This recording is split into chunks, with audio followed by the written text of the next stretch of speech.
Have to show off the dark saber as Of we course, go I had to live. show the dark saber. Why not? Doesn't it look like a dark saber? I mean, come on. You see this motherfucker? Like, I yo, mean, your camera's a little choppy, but yeah.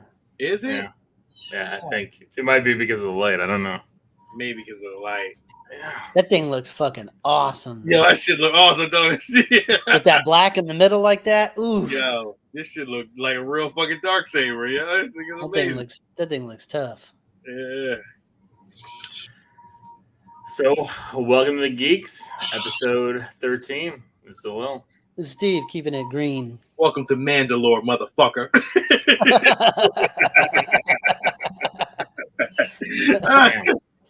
Oh, Yeah, so this is Star Wars week. I was on going the to say Geeks. wrong series anyway, Sean. You know. it don't matter. That's where dark saber comes from. Mandalore. I know. You know, as much as Stranger Things is a big part of my week, Star Wars has kind of taken over the week, like in a big bad way. Like so much stuff to talk about.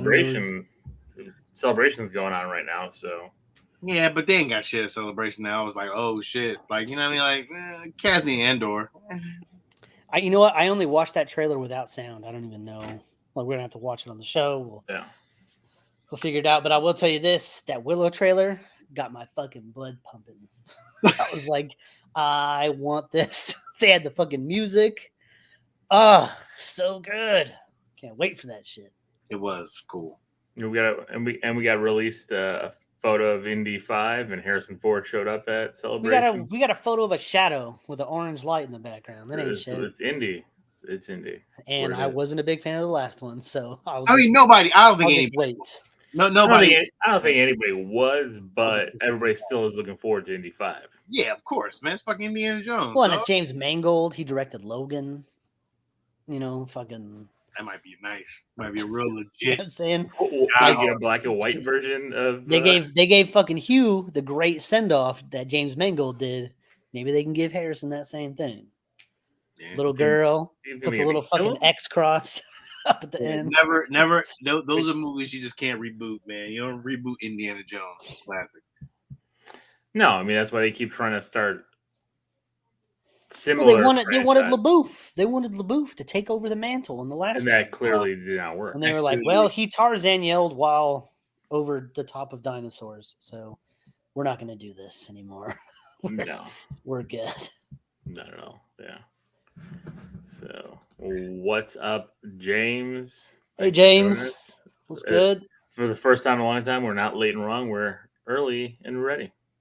That's because you on East Coast time, and now all of a sudden you want to be early and shit. I know. Yeah, but when you asked Chicago, listen, I had to leave a black party to come here to do this early. A black people party, yo, you know, I was having a good time. He could have got killed for leaving early. I did catch a couple sideways glances on the way out. I was like, I thought we were friends. After you leave the party, it's all. Tell Jay congratulations for his daughter, and I'm sorry it's make you leave early. I did not know. Congratulations, Jay Shell, Jason Leno's daughter, graduated high school this week. So congratulations to her. So congratulations.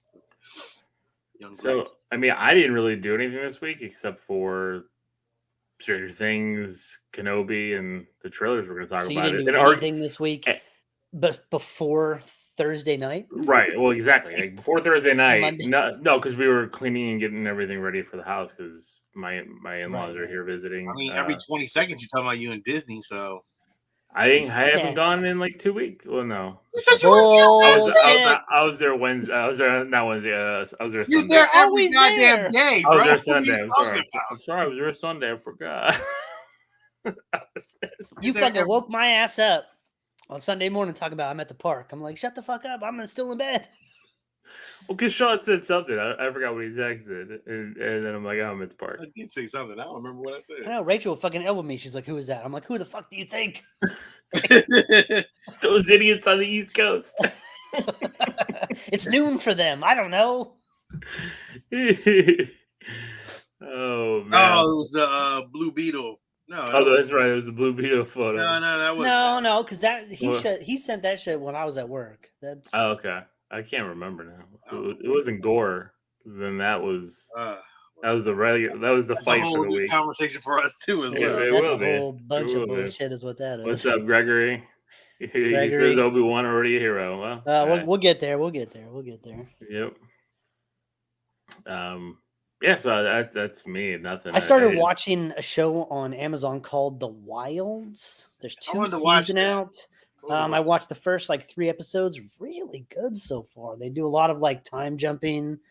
There's some crazy shit going down on an island with a bunch of kids, and there's some government conspiracy shit going on with it. So I'm gonna give it a shot. I think it's good. I think some of the acting, some of the dialogue's a little melodramatic for my take, but I do think that it has potential to be something good. And then, it's an all-female cast. And from what I heard is at the end of the first season, moving into season 2, they get into another island with the boys. And it's a whole nother story. And I'm like, ooh, I kind of want to see how all this plays out, shoving troubled teens onto an island and making them survive. And then they, Lord of the Flies shit. It's all the while being recorded by some secret military thing, very, very cool. So that, besides Stranger Things and Obi-Wan, that's the only thing I watched this week. And I would so far rate The Wilds as a really high sidekick.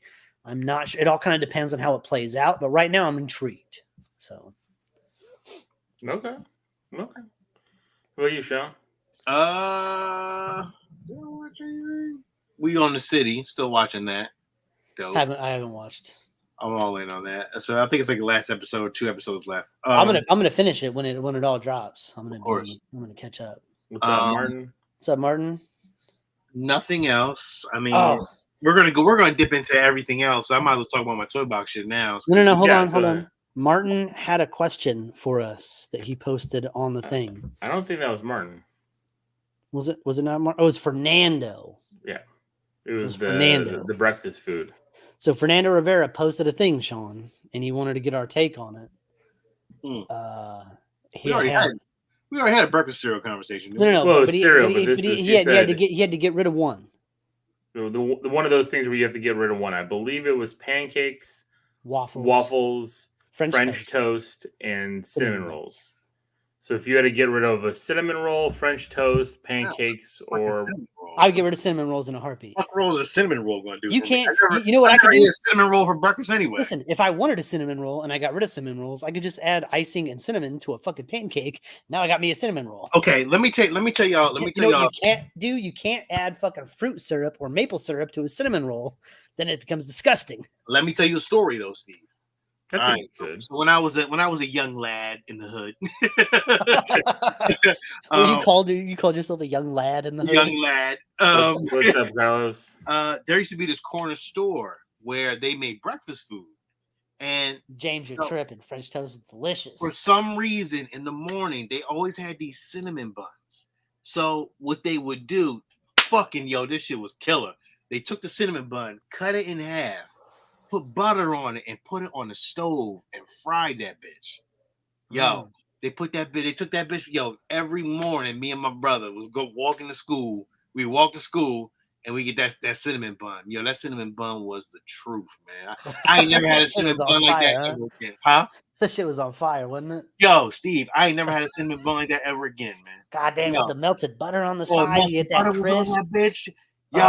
It was nice and crisp. And it had that butter crunch with the So what if it's that underneath? Cinnamon roll, Sean?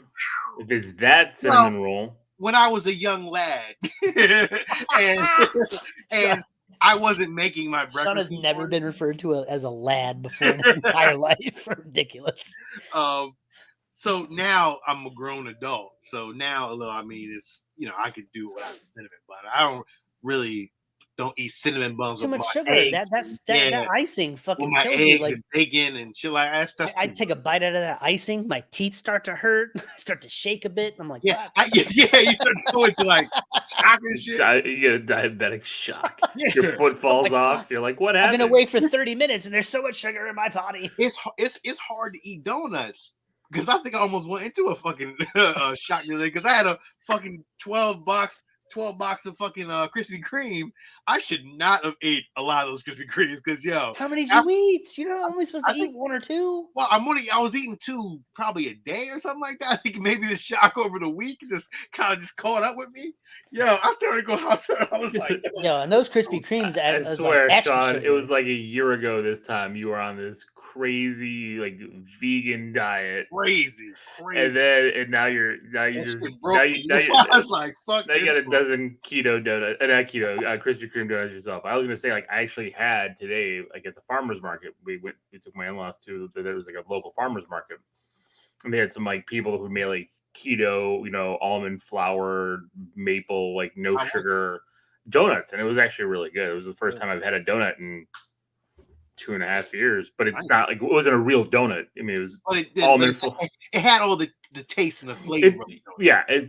From what I remember, I don't, I'm sure if I compare it, to a Krispy Kreme, it'll be a lot different. You literally forgot food. If you took a bite of a Krispy Kreme donut right now, you would not even know what was happening. I would be vomiting all over the place. He would just be like, terrible. Sprinkle some sugar on it. God damn. Dunk the Krispy Kreme in that like liquid fucking icing. I have my monk fruit sweetener. It's like 700 calories per bite. Deep fried sugar and carbs. No, man, I can't. I don't. I'm telling you, man. Pre weight loss and surgery, I probably would agree with you guys, like cinnamon roll, but I get rid of them all. I don't need any of that stuff. Stuff pancakes and waffles are so fucking. I love French toast too. I made pancakes with almond milk, not almond milk with waffles have become new almond flour. Waffles have become like a new favorite dessert of mine to go to. Just the little freezer waffles, bullshit. At midnight. At midnight, you get fucking, you're smoking a little bit, you're keeping it green, you're fucking in the middle shit, you're like, oh, I got a little rumbly in my tumbly, and you fucking go toss a couple of those little Eggos in the fucking toaster, drop it down one time, put a little butter and some maple on there. Martin agrees, bye cinnamon rolls, and then Gregory says there's a show on Amazon. It's called something Range. I don't know, I can't remember what it is. It was pretty good. I watched the whole thing this week. Actually, I did watch that. I binged that. It was good. I don't even know what it's called. This was Sissy Spacek, and J.K. Simmons. Give me one second. He has a portal to space in his backyard. Yep. Does it just he goes through the portal and then he's just in space and he dies immediately? No, Steve, that's the fucking trippy part. At the end, when you watch it, you can be like, oh shit! It's called Night Sky. It's called Night Sky. Carlos said he saw it, but he's been watching The Boys in preparation for the new season. We already caught up with all The Boys. I'm ready for that shit. Yeah, see if you get a chance, check it out. It's called Open Sky. Also, there's a show on Hulu that I've been watching called Welcome to Flatch. No, but I've been watching the show with Spider-Man, Amazing Spider-Man. Oh, that's the Andrew Garfield. Yeah. That Bible show or the serial killer show, that shit crazy. I know. I was gonna start that up. That's some Bible Belt shit, man. I'm just like, man. That's a different. That's Sean. That's a different world, bro. That's a whole different world, man. That shit deep. The Welcome to Flatch is like a comedy. It's kind of like The Office. Like this camera crew following around locals in this small town, and it's got Sean William Scott Stifler. Oh yeah. He plays a preacher. That shitty Nazi girl from The Boys. Oh yeah. Yeah, she's in there as his ex-wife, but they moved to the town together and then divorced. And now she's just there. And it's super awkward. And there's these two teenagers they follow around. They're the main characters.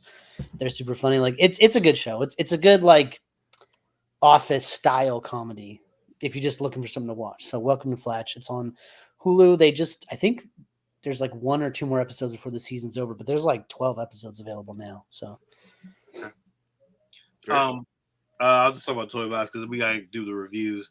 I picked up Transformers 11, first appearance of Jetfire. Oh, very cool. Yeah. Ooh, what year is that? 87, 86. That's a first run. And I got a nice comic book for Lil. It's the JC Payne's reprint. Oh, you know what though? Yeah, it's still a good book. You know those JC Penney reprints and some of the other reprints. Yeah, they're going up in value. I had them bag and board like the Toy Biz comics that came with the old Toy Biz ones. Yeah. Some of those are going for $20-$30. I'm like, I don't know why. The Spider-Man 2099 variant of the Toy Biz ones that came, I don't know if you see behind me. I have the it's Toy Biz. It was like the first wave of Spider-Man. The ones that came in at Clamshell, the Spider-Man 2099, it had issue number 1, but it had a white variant cover. Only came in the Toy Biz packs. $400. Dang.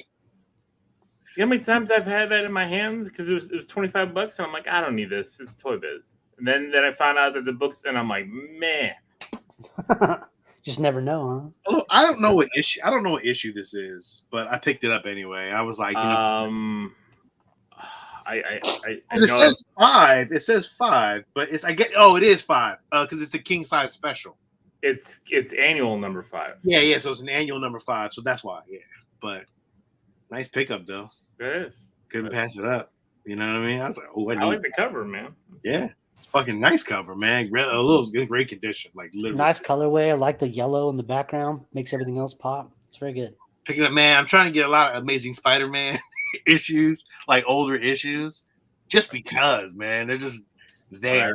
It's what I've been doing myself. Like I don't care. I have some rough issues, but it's like I have the first appearance of Gwen Stacy. Terrible. It's like probably like a 1.0. I got it for 50 cents like 10 years ago. So now I could sell it for $100. That's a great flip. Yeah. You know, I'm just keeping it. I'm just keeping them. Like, you know, when I was at the con last week, I was looking at Amazing Spider-Man books. You know, it's just like trying to figure out. I'm just trying to get one of them because, you know, I know people who have them and they're just selling them for regular price. You know, so I'm like, you know what? Let me just pick up the whole Amazing Spider-Man run, see if I can try to get some and then pop in pieces at a time. Just like a lot of Golden Age books, I'm gonna start trying to get because they're just like, might as well. I'm only getting older. Golden Age is pretty much back, you know, years and decades back. So well, that's the thing. Yeah, go gold, silver, bronze. You know, because there's a lot of good '80s books and keys like that. You know what book I'm looking for? I want Rocket Raccoon #1 from the 80s. Yeah. It's a great cover. Yeah, it's got that great bubble lettering where Rocket Raccoon, you know. It's like, really cool. And it's just some of those books, like the Punisher #1, but get Punisher #1 in the limited series. Like there's lots of books. So. Punisher #1 CDC graded is going for like 2-3. Yeah. It's a decent book to get, and guess what? What's up, Brian? If Punisher shows up, that'll be one of the other books that shows up. And then my last thing this week, you know, I already showed it earlier, but, you know, those who just showed up, I got the Dark Saber from Hasbro Black Series, and it just lights up beautifully. It's just so nice. I mean, is it heavy? Get heavy every time you swing it? This motherfucker is heavy as shit, dog. It's heavy as shit, even though because it's a Dark Saber, though, it should be heavy. Exactly. That's what I'm saying. You didn't win it in battles, so it's not really yours. Yo, it's still heavy though. This joint is heavy.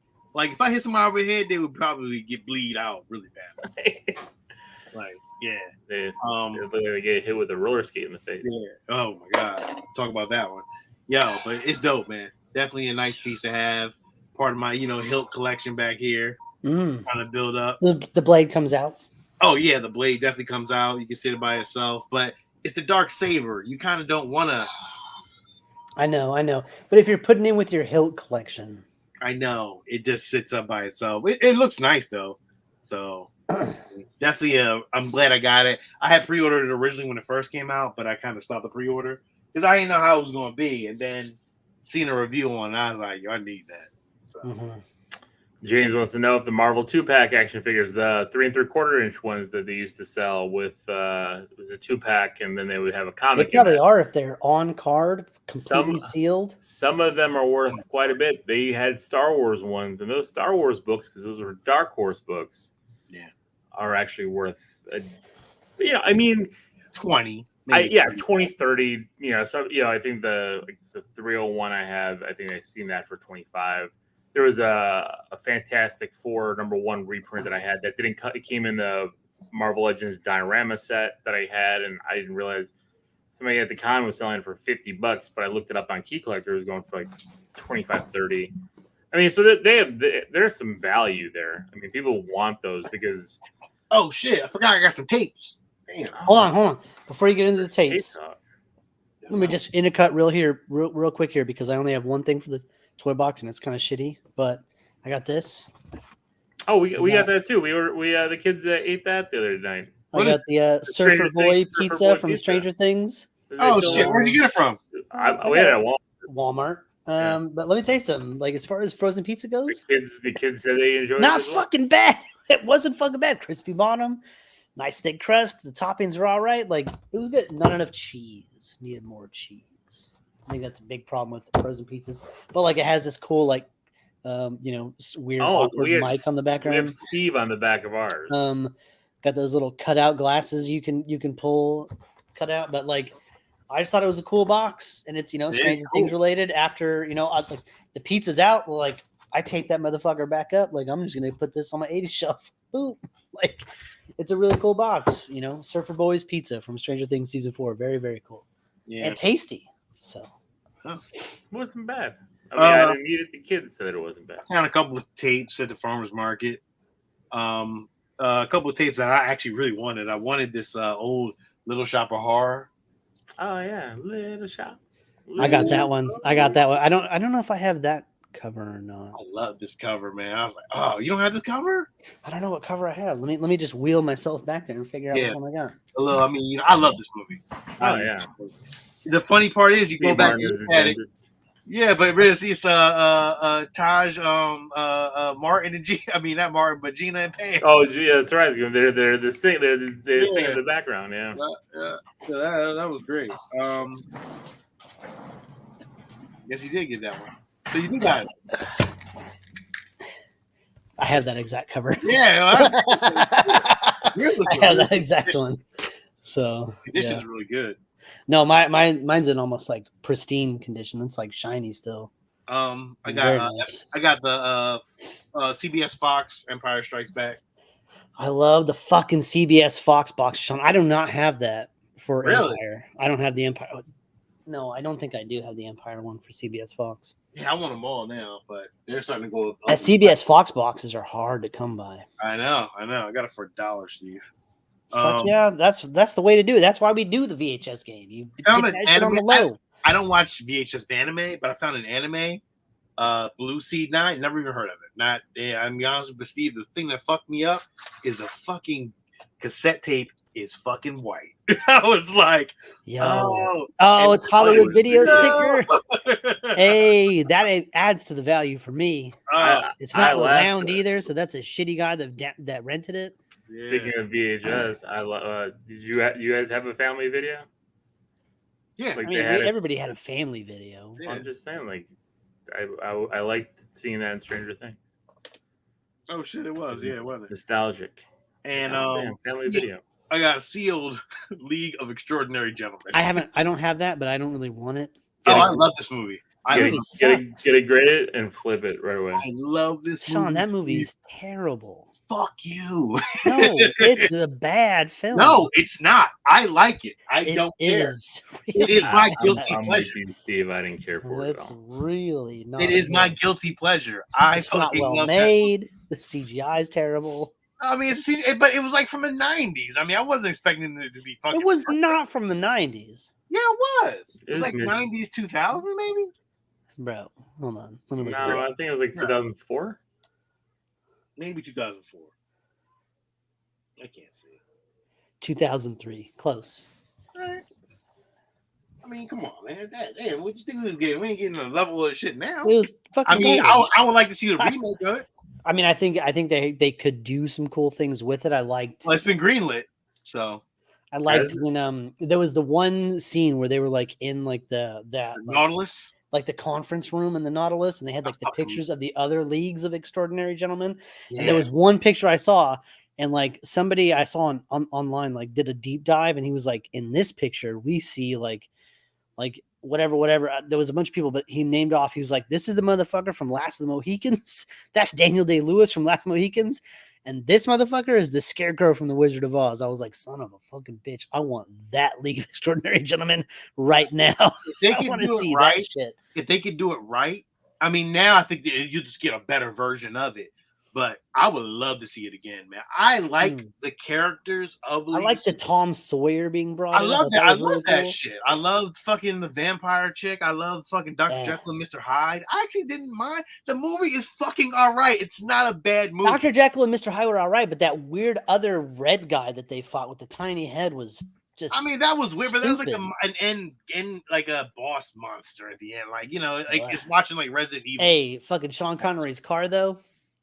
Fucking lights out. That shit was tight as fuck. Like, yeah, that big ass Batmobile kind of car, like that huge front. That shit was fucking. Man, fuck Steve, man, you're crazy, man. That shit was. No, I'm not crazy. It was a bad movie, but there was really cool scenes. It wasn't a bad movie. Go back and watch it. Go back and watch Dorian Gray. I've watched it, trying to like it several times, and it's a bad film. There's really good scenes. I guess we're gonna have to try to review that one as well. Oh, okay. I think we can review anything these days. We don't review anything anymore. Bro. What are you talking about? I just watched 37 hours of Stranger Things. Wait, where are we started? Let's start with Obi-Wan. Wait, are we doing reviews now? Because people that haven't seen it are going to cut out, or are we going to do trailers and then do the reviews at the end? Oh, let's do some trailers. Let's knock out these few trailers that we got, because we got Andor. We got Willow. I mean, it was Star Wars Celebration. There's lots of news that came out besides trailers. We got Thor. Especially the fact that, like, Ahsoka, the show, they're going to have not only Sabine, but Ezra, Hera, and somebody else from Rebels. It's basically a Rebels live-action show at this point. I didn't see any of that information. When did you see that? Carlos, I'm joking about 37 hours, but yes, it was long as Stranger Things was long as shit. It's been, dude, every single. You got to look up Star Wars Celebration news, like that shit. There's a lot of fucking news that came out. There's a show called Tales of the Jedi that's coming out. It's live action anthology show, all from like. Yeah, I heard about that. Liam Neeson's coming back to Star Wars. Yeah, it's going to be like High Republic up to current in Star Wars canon, like anthology style. Jude Law is headlining a John Watts new Star Wars series called The Skeleton Crew. Yeah, that's supposed to be based around the idea of like Goonies. It's going to follow a kid crew, but it's not going to be a kid's show. So very cool, very cool. Yeah. Let's see here. I'll pull up the Star Wars Rebels characters confirmed. Bryce Dallas Howard returns to direct Mandalorian season 3, which is dope. Yes. I like that comes out in February, right? I didn't like this. Upcoming Star Wars movies will be set around the sequel era.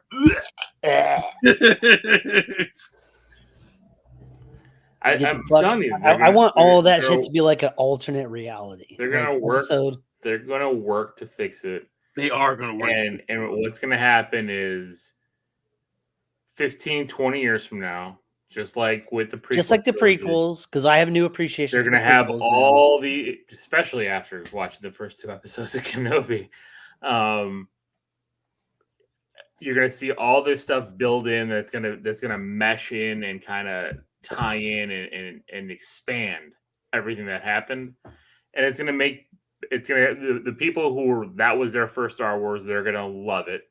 They're going to embrace it. The people who are kind of mid-tier on it will appreciate it. The people that hated it will tolerate it.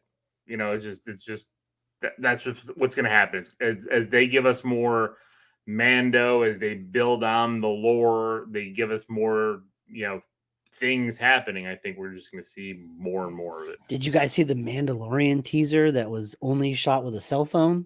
No, God damn it! I saw that. From what the fuck? And why would you not send it to me? What's wrong with you, man? I know Steve hates us. Yo, dog. I was keeping that shit close to the vest. You was keeping it tight. What kind? Yo, we ain't friends, dog. We're not friends. Yo, we're not friends no more.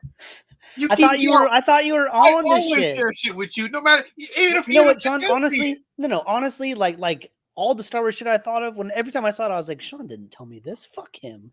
I'm seeing this for myself. Now you I know this motherfucker. Now you gonna reverse it on me. Now make me feel like shit because you did a shitty thing. Ain't that some? That's how it happens. That's that Uno reverse card. Yeah. Ain't that some shit? Carlos is Taika's Star Wars movie is supposed to come out next year, which is crazy. 2023, yeah. So we're gonna get a Taika Star Wars movie. Can't wait. See where the fuck Big Berg still haven't watched Rise of Skywalker. Hold on, I'll find it for you, Sean. Man, you can't be doing that stuff to me, man. Yo, that hurts, man. It hurts. It's been removed. Everywhere it's been removed. Of course it has. Thanks a lot, Steve. So anyway. Although who's showing up? I'm not getting any of this information, but Sean, I got it. It's on Superhero Hype. It's saying that information on my Star Wars website. Hera will. There you go, Sean. Just for you. Love you, man. Oh, you sent him the link? Yeah, if he can put that in the computer, we can watch it here on the show. Fuck him. Oh shit! And then be pulled off. Is it on there? Because it's on there. It's on there. Scroll down. It's on there. I just checked. Okay. Screen Geek. Yeah, so you gotta find those lower websites that they don't know about yet. the lower class ones. Yeah. You got to go to like page 2 on the Google search and find it there. So they're gonna have a live action Chopper. We're gonna. That's nice. He appeared on stage at Celebration. That's nice. So. Carlos says on IGN. Hera will be in the show. Sabine, of course, because we've talked about that. Ezra. They're going. Yeah, they're looking for Ezra, as we anticipated this entire time that it's going to be the hunt for Ezra. And I think that's it. I don't think I saw that. Anybody else was involved in that group. So I think it was just Chopper, Hera, and Sabine. But I don't know if Hera's going to be in it a lot. I think it's basically going to be Sabine and Ahsoka. Can't share my screen anymore. Oh, okay. Well, that's not cool. I know, right? Oh. You know, James also said in a panel that he would return for a Darth Vader show. You know they do a Darth Vader show. The trailer for Choppy. It was a cell phone video. This is early access to a trailer that we haven't gotten yet. That's fun. Sean, Inside baseball. What you say, Will? Is it you're right there? You're looks like you're tearing up. Oh, I teared up I teared up for Obi-Wan this week. So I figured you did when you saw somebody peddling for some change. I thought that was tough. I thought that was a good move. I thought that was very smart just to get us that. You know what? Why you gotta be talking about it now, man? No, we're not doing that yet. No, we're not doing it yet. So we're still talking about Star Wars, but the next trailer I think we should watch before we get into the live action shit is the Star Wars Jedi Survivor trailer. Well, that is the sequel to the game Jedi. What was it called? Star Wars Jedi with Cal Kestis. I forget the name of the Fallen Order. It was. We gotta watch Andor as well, and we gotta watch. All right, but this is a video game, so we'll do that one first to get it out of the way. Okay.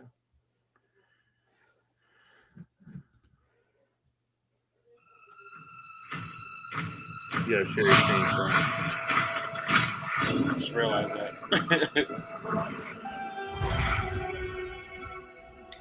Yeah, we didn't miss anything. Let's say we didn't miss anything. Yeah.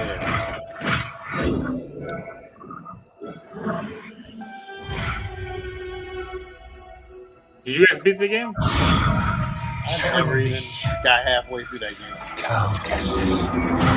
I beat it. It was all right. Why Alex has beaten it like 5 times. When they won't follow.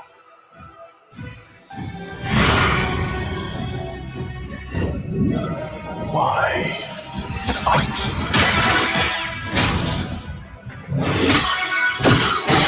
When you can't win. What is your next move, Jedi?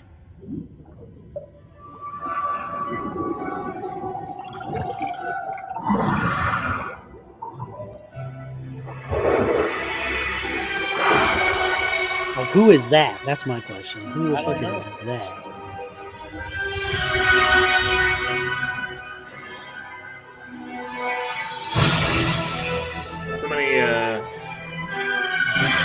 So many Bacta tanks. Retailer. So many people in Bacta tanks. I think Andor trailer is probably going to be the next.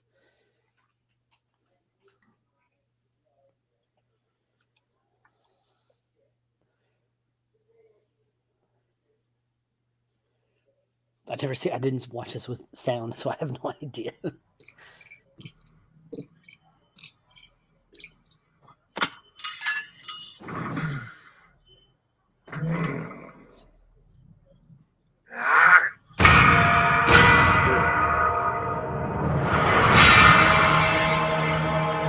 This is a prequel, right? To yes, of course, it's got to be. But I mean, I wonder how far back they go.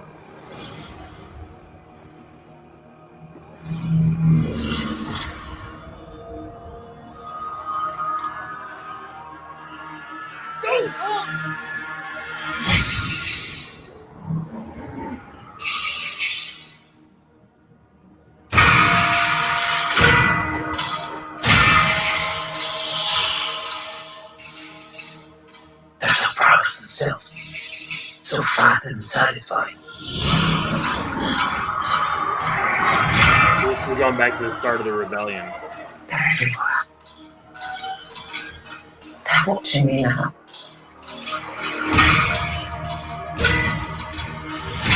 Soon enough, these days will end.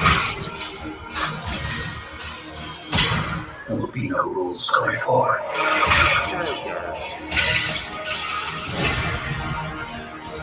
People are standing up.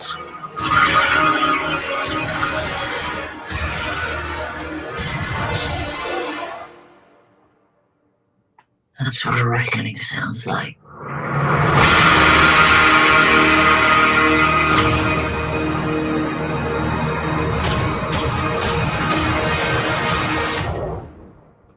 I mean, I just don't know. Like it's. I feel the same way. I'm gonna watch it. It's cool, but like I'm gonna watch it. It's Star Wars content. I'm gonna watch it, but like I don't really give a fuck about Cassian Andor. I didn't either. He wasn't a strong enough character for me.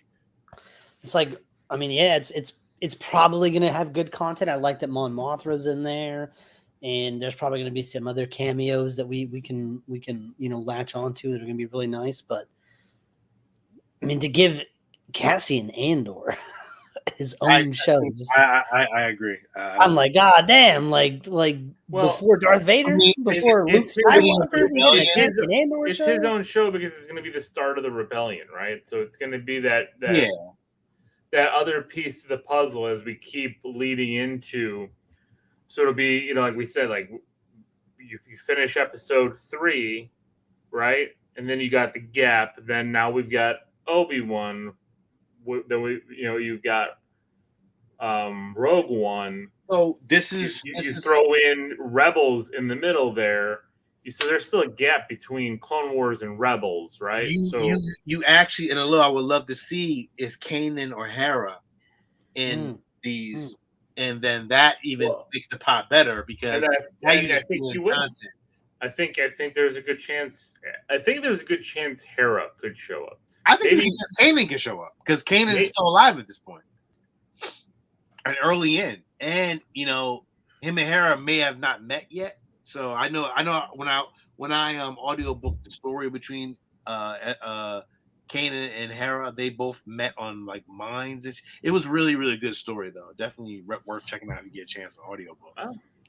I mean, but yeah, it'd be nice to learn some shit. Doesn't see the need for the show. but we're getting it, more content. And I mean, that's at the end of the day, it's gonna be like it's out, so you're gonna watch it because it's out. You know, I'll take it. I mean, I look at it this way: we're gonna find things to love in it. We may find things to hate. We're already paying for Disney Plus anyway, right? So if they're going to keep giving me extra content and more shows, I don't have to go to the theater to go see. I'll take it. I agree. All right, now this trailer got my fucking blood pumping. So, Steve, I haven't watched it yet. There is a story. Listen to the music. A child destined to be an empress, and the unlikely hero So good. who would protect her. Old ass Willow. There is a balance between all things. Light and shadow. Good and evil.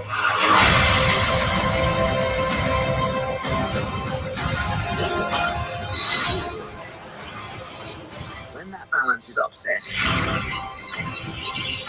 the universe corrects.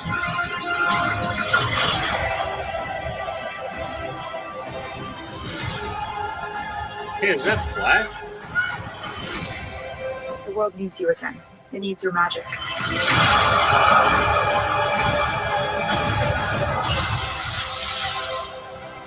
Into the unknown. That's where we must go. So there's going to be no Val Kilmer? Val Kilmer not only is going to be in the show, will be a major pivotal part. Well, at least Mad Mardigan is supposed to be a pivotal part of the show. We don't know to what extent. You know, it's probably going to be something like Top Gun, because he's like on his deathbed. Yeah, he's not as physical as he used to be. So that's like it's like a Val Kilmer revival going on. I mean, they're trying, man. Yeah, but he can only play characters that are dying. Yeah, he can't do much because he's like, which is fucked up. Because he's like his shit is like this, and he can't do anything. It's fucked up, man. To see a good, you know, I mean, he was actually a really but if he can revive some of his older characters and show them on screen at this stage of their life.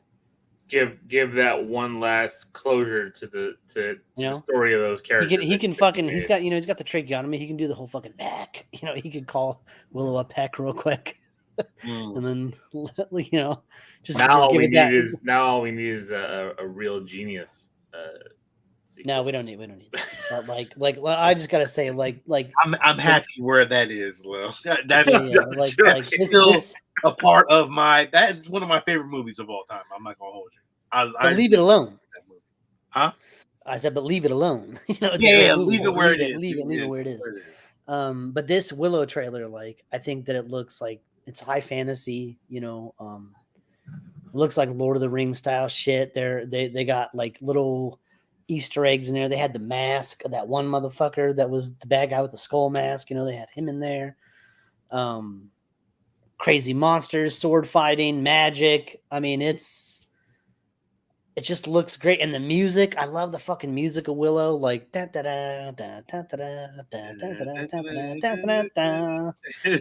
It's like Star Wars adjacent. It's like so close to Star Wars. And I can't wait. I'm so excited for Willow. So, and look at, fucking Warwick Davis is in there. He looks great. It's gonna be awesome. He's really not that old. How he looks like he's like maybe in his 50s or 60s. He's not that old. Yeah, I mean he was a kid. He was like 19 when they made Willow. I did not know. I think he was younger than that. Was he? Well, I know he was like 15 or 16 in Return. So was he? Yeah. He was. So he was maybe he was 19. I thought he was younger in Return. Was there anything else? Then, of course, he was in the Ewok movies, reprising his role. Awesome. I love Warwick Davis, Leprechaun. You know. Yes. Hello, we went down that rabbit hole.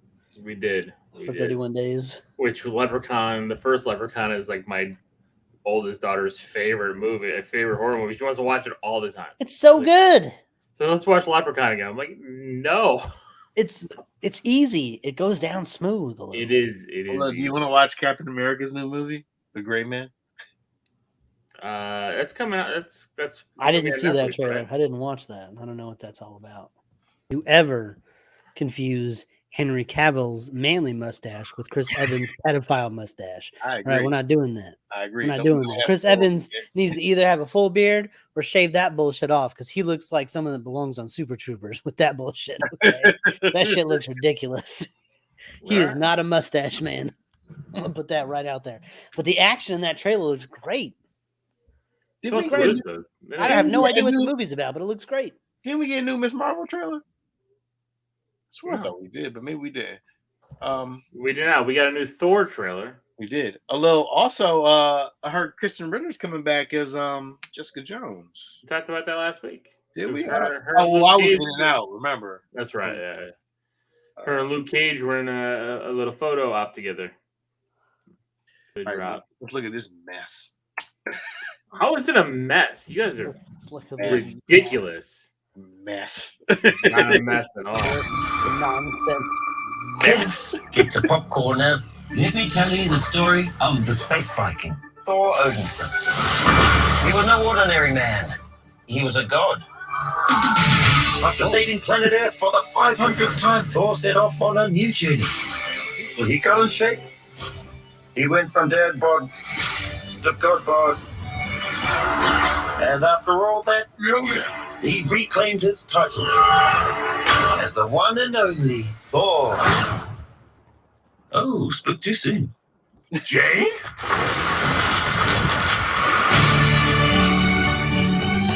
The old ex-girlfriend. What's it family? 3, 4 years? 8 years, 7 months and 6 days. Give or take. Crazy they give that. Am I sensing feelings? Well, you're right. The only ones who gods care about is themselves. Oh, look, it's Christian Bale. So this is my vow. No? All gods will die. Oh, it's Christian Bale again. That was amazing. Yeah, what you I thought was to going to say? say that was very, very Christian impressive what you did back there. It's just my first bad guy. You never forget your first.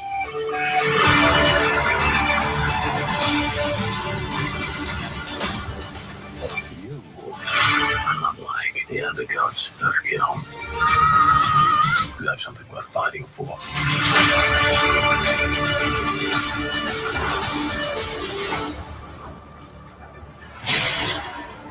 I don't know what problems you have there.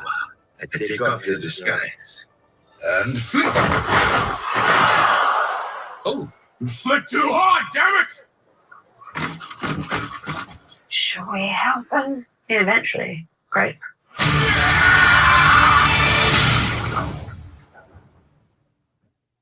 I'm sorry.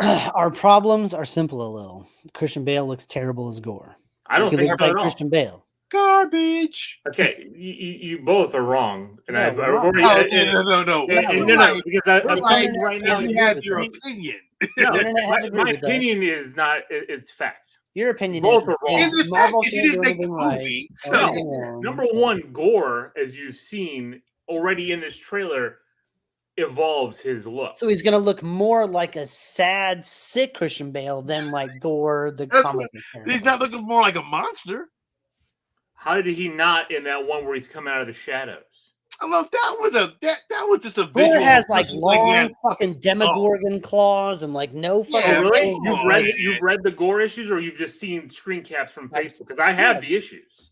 Did you we're read we're them? doing that. We're Yeah, doing I that. have them. I've Did you read this. read the book? Did he look like a man? Like I know what the fuck it It doesn't looks matter like. what he looks like. I'd rather have Christian Bale. Well, it as does actor. matter what he looks like because it's not comic book accurate. You're full of shit when you want to be when it comes to Marvel, but when it comes to something else, you always want to go, "Oh, well, it doesn't look like that." You are full of no. God knows what sometimes, but you know what? It's not true because you guys are like that with Marvel. I never make Marvel that argument. is way better than anybody else at making comic accurate suits. Marvel Studios, absolutely, 100%. Of course, comic accurate everything. There are shots in the trailer that are straight out of the comic books. We've all seen the screenshots. I agree. Comparisons. It looks phenomenal. They fucking shit the bed with Gorr. That's it. That's it. Nothing like. It doesn't mean I don't give a shit how many comic books you've read. You see what the same character everything. I see. Yeah, James is correct. A little still doesn't watch Eternals because he knows it's a shit fucking movie, and he doesn't want to tarnish his opinion about Marvel. That's why I know. It won't happen because you know what? I'm gonna watch it. And I'll probably love it, so it's fine. You'll find some bullshit excuse. You're gonna be like, no, I like it because of this. I like it because of that. Blah blah blah blah. Of course. You can't just you can't. How do you even have the process to even fight that? We objectively watch DC movies. Me and Sean. We really? Did we not shit on several DC movies? I agree. Did we not shit all over Justice League when we all suffered through the theater? That was the only one. No, Wonder Woman 84, garbage. We let that shit fucking roast too. We can see shit when it's shit. Of course, you can't. Your fucking Marvel blinders are on. Just because he doesn't look like he does in the comics, he still looks scary. It's an easy villain to look like. He looks like this is in comparison to the Fantastic Four version of Galactus. I agree. Are you a Cloud versus this? I'm on the same board, Steve. That is the terrible. Are you Stephen A. Smith? Or are you just doing hot takes all over the fucking place? Terrible. That is some bullshit. That is just comparison to that. Goddamn well. That Christian Bale looks nothing like Gorr from the comic books. They just put him in white face paint. When he's creeping out of the shadows, looks great. Look, you see him one time in the shadows, and you see him 3 times as Gorr as fucking Christian Bale. Because that's what they do. That's what they do to sell. Same cadence that he had as Batman. Oh, look, they have the toys. The toys are the original fucking character in it. There's no transformation. There's a man that looks like Power. Yeah, the Gorr action figure is just a not painted action figure. Covered in flour. I mean, come on, man. You can't give me this bullshit. It looks terrible. Here's Carlos with the Blue Beetle costumes for you. No, the Blue Beetle costume looks like, it's amazing. It looks great. You know why? Because they took the Hasbro Iron Man costume. Oh, you're full of shit. No, that shit is comic book accurate. You're not telling me it's comic book accurate. They got all this money in the world. Look at the special effects artists. Yeah, and you're tell me that they took an Iron Man fucking helmet. That's what. Did you see it? See it? This is like an Iron Man bullshit. This look. This was behind the scenes photos taken from the side of the street. Wait till this motherfucker comes out in a trailer. It ain't gonna look like that. It's gonna look even more like Iron Man because that's what it's gonna look like. Is way better than fucking Christian Bale will ever look in this fucking shit villain role that he's playing. Please, this dude. Go look at it. Look at it again. It's Iron Man because he's even got the lines, the jaw. It is Blue Beetle. They did Iron Man helmet. The eyes aren't even the same shape in the comic books. Please, the eyes aren't even the same shape. What are you talking about? Iron Man's eyes are fucking rectangles. This shit had curves. It was an actual. No, it didn't have curves. Look at the eyes. Oh my god! You want to do it? You want to do it? Sean, pull up the fucking pictures. Are we gonna look at the rectangle eyes that are not there, man? Just to fucking appease this motherfucker right here. It's an Iron Man helmet.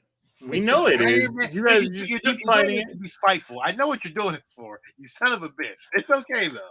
It's okay. It's an Iron Man helmet painted blue. It's fine.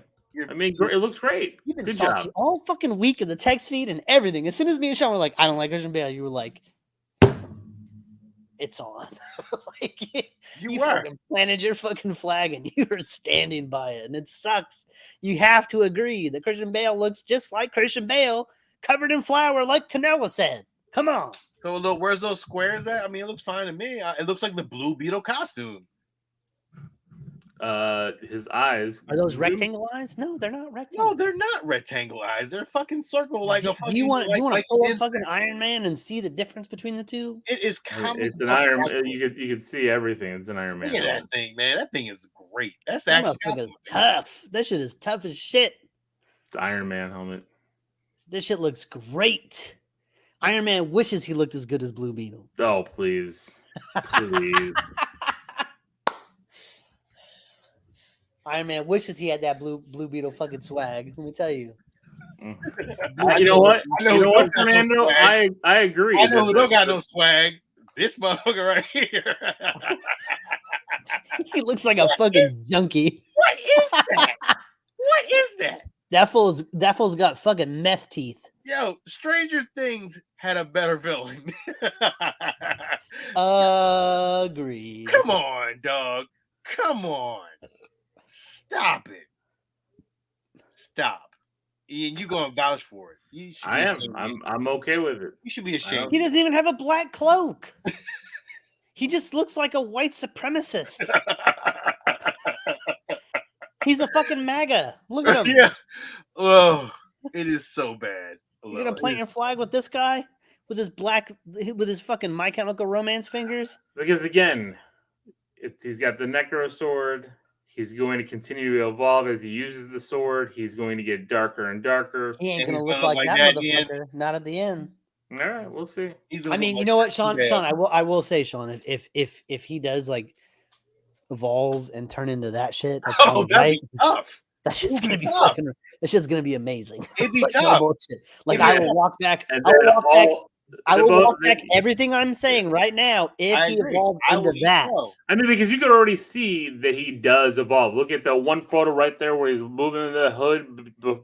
He looks terrible. He looks like somebody from the fucking Nun movie. I agree. He looks like Blumhouse. That shit looks like he looks like a goth chick. But again, this isn't fully finished and realized. That's Prometheus.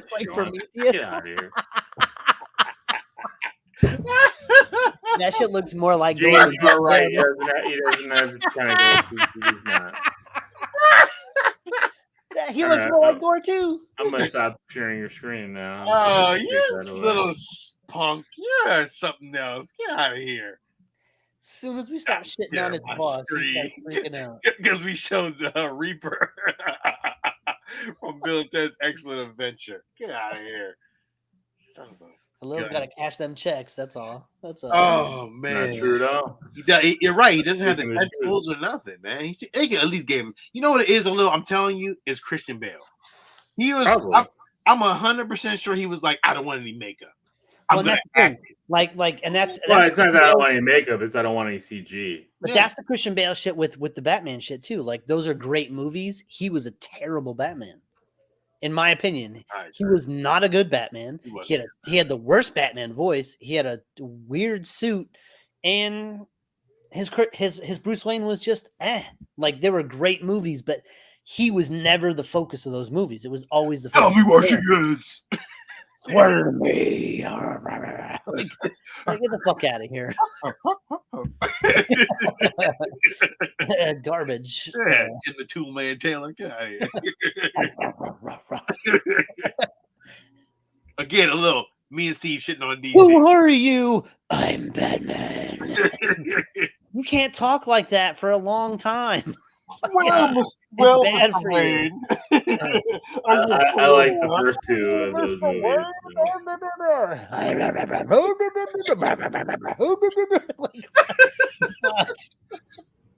Fucking trash.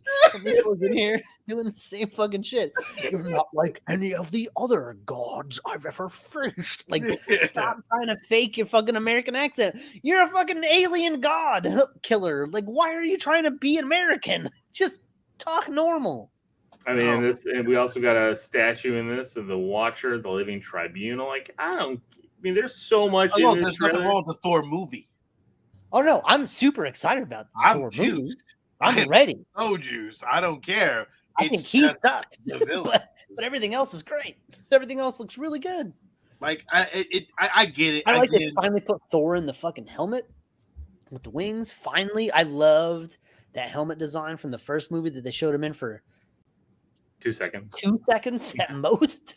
You know, I love that design. And Thor has always had a helmet in the comics, but he's never had one in the movies. She looks great as Thor. Yeah, amazing. Yeah, her costume is 100%.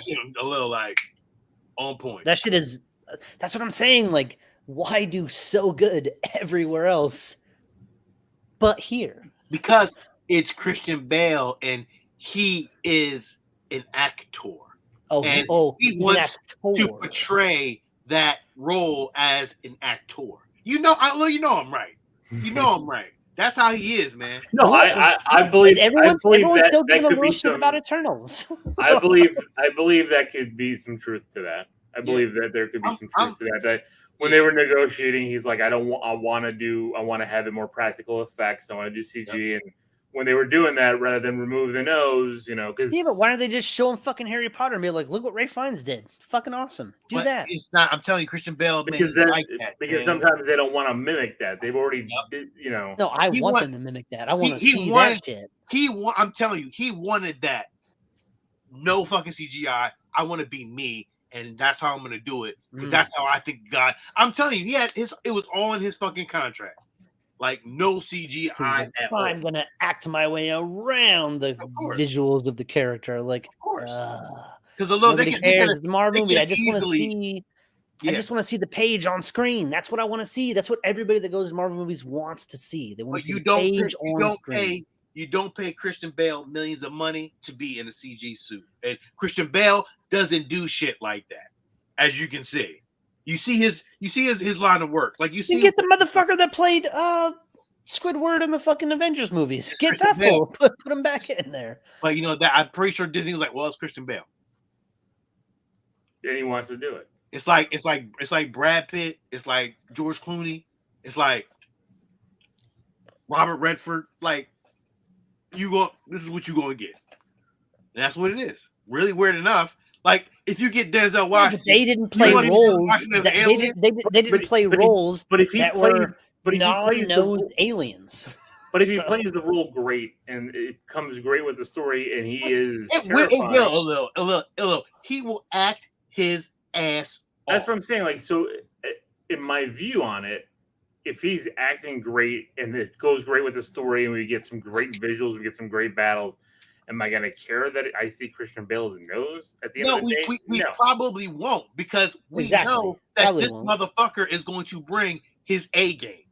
He don't play around when it's coming to agree, James. Doug Jones is Gorr the God Killer. Absolutely. Great. I want Doug Jones every fucking monster villain Sean, in every movie. Could you imagine Doug Jones as Gorr the God Killer with full on fucking like Star Wars fucking Discovery makeup, fucking the effects, the long fingers, that shit, like tentacles, the whole black hood, all that shit.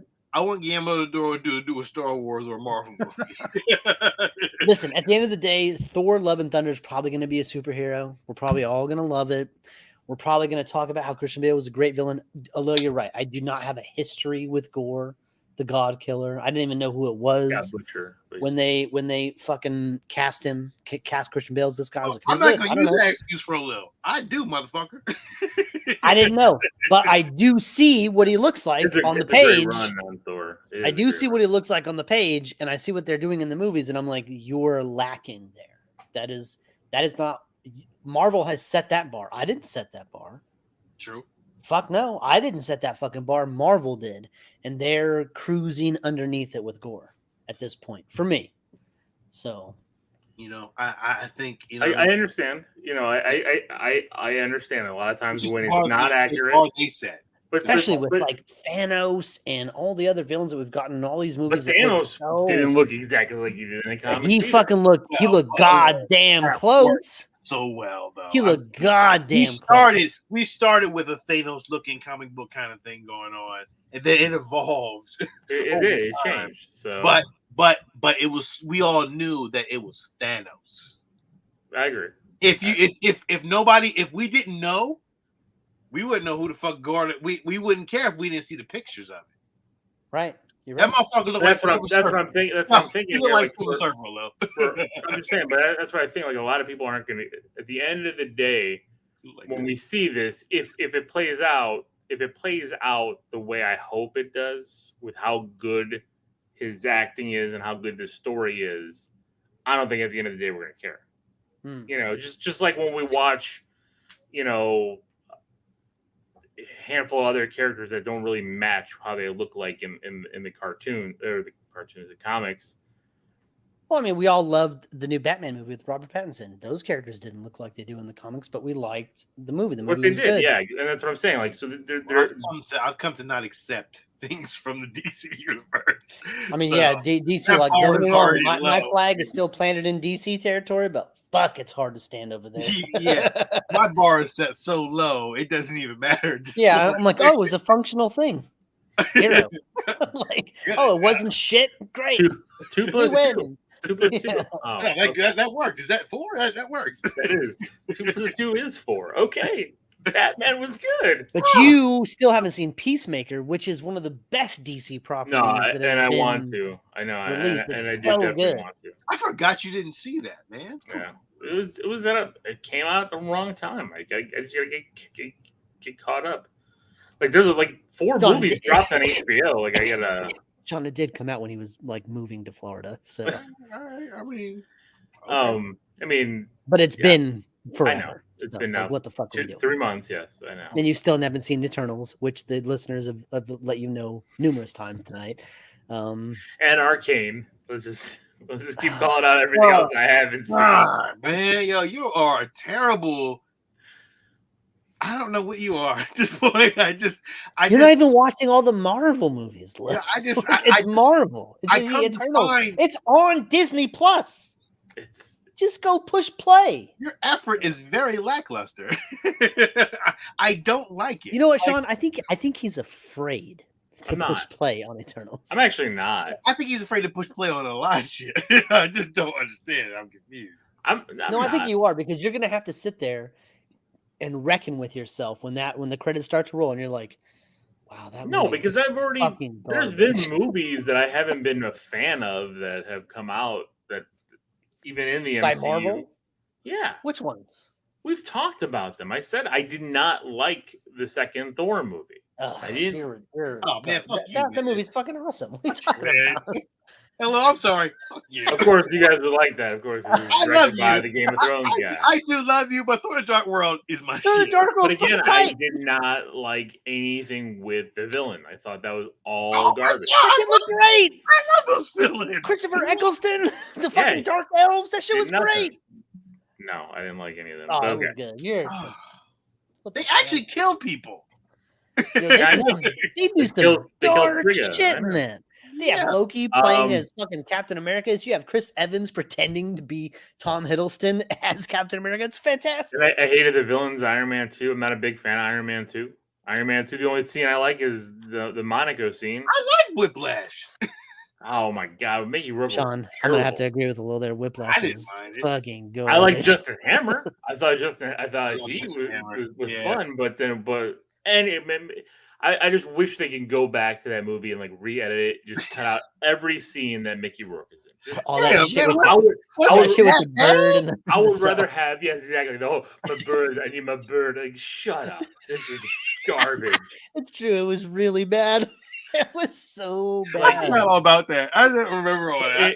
I'm gonna take it. Now I'm a little worried because at this point in time when they made this movie, it was like, oh my god, we got Mickey Rourke. He just came up with being Oscar nominated. Let him do what he wants, and Mickey Rourke tried to be like he tried to do this Russian thing, and he's not. Mickey Rourke is not an actor. No, he is not. So him trying to be one, it was just like, oh, you could smell Mickey Rourke in that movie. You know what I'm saying? You're just like, you smell that he stinks? Like he just looks like he smells like that's the thing. Like if I go through ranking like my Marvel, hair was weird. my Marvel movies, that was sticky. He had like oil spots on him. They're like, goddamn. Like I like a wet wipe or something. Fuck, you're in the movies. Like, what are you doing? It was so gross. I remember that, man.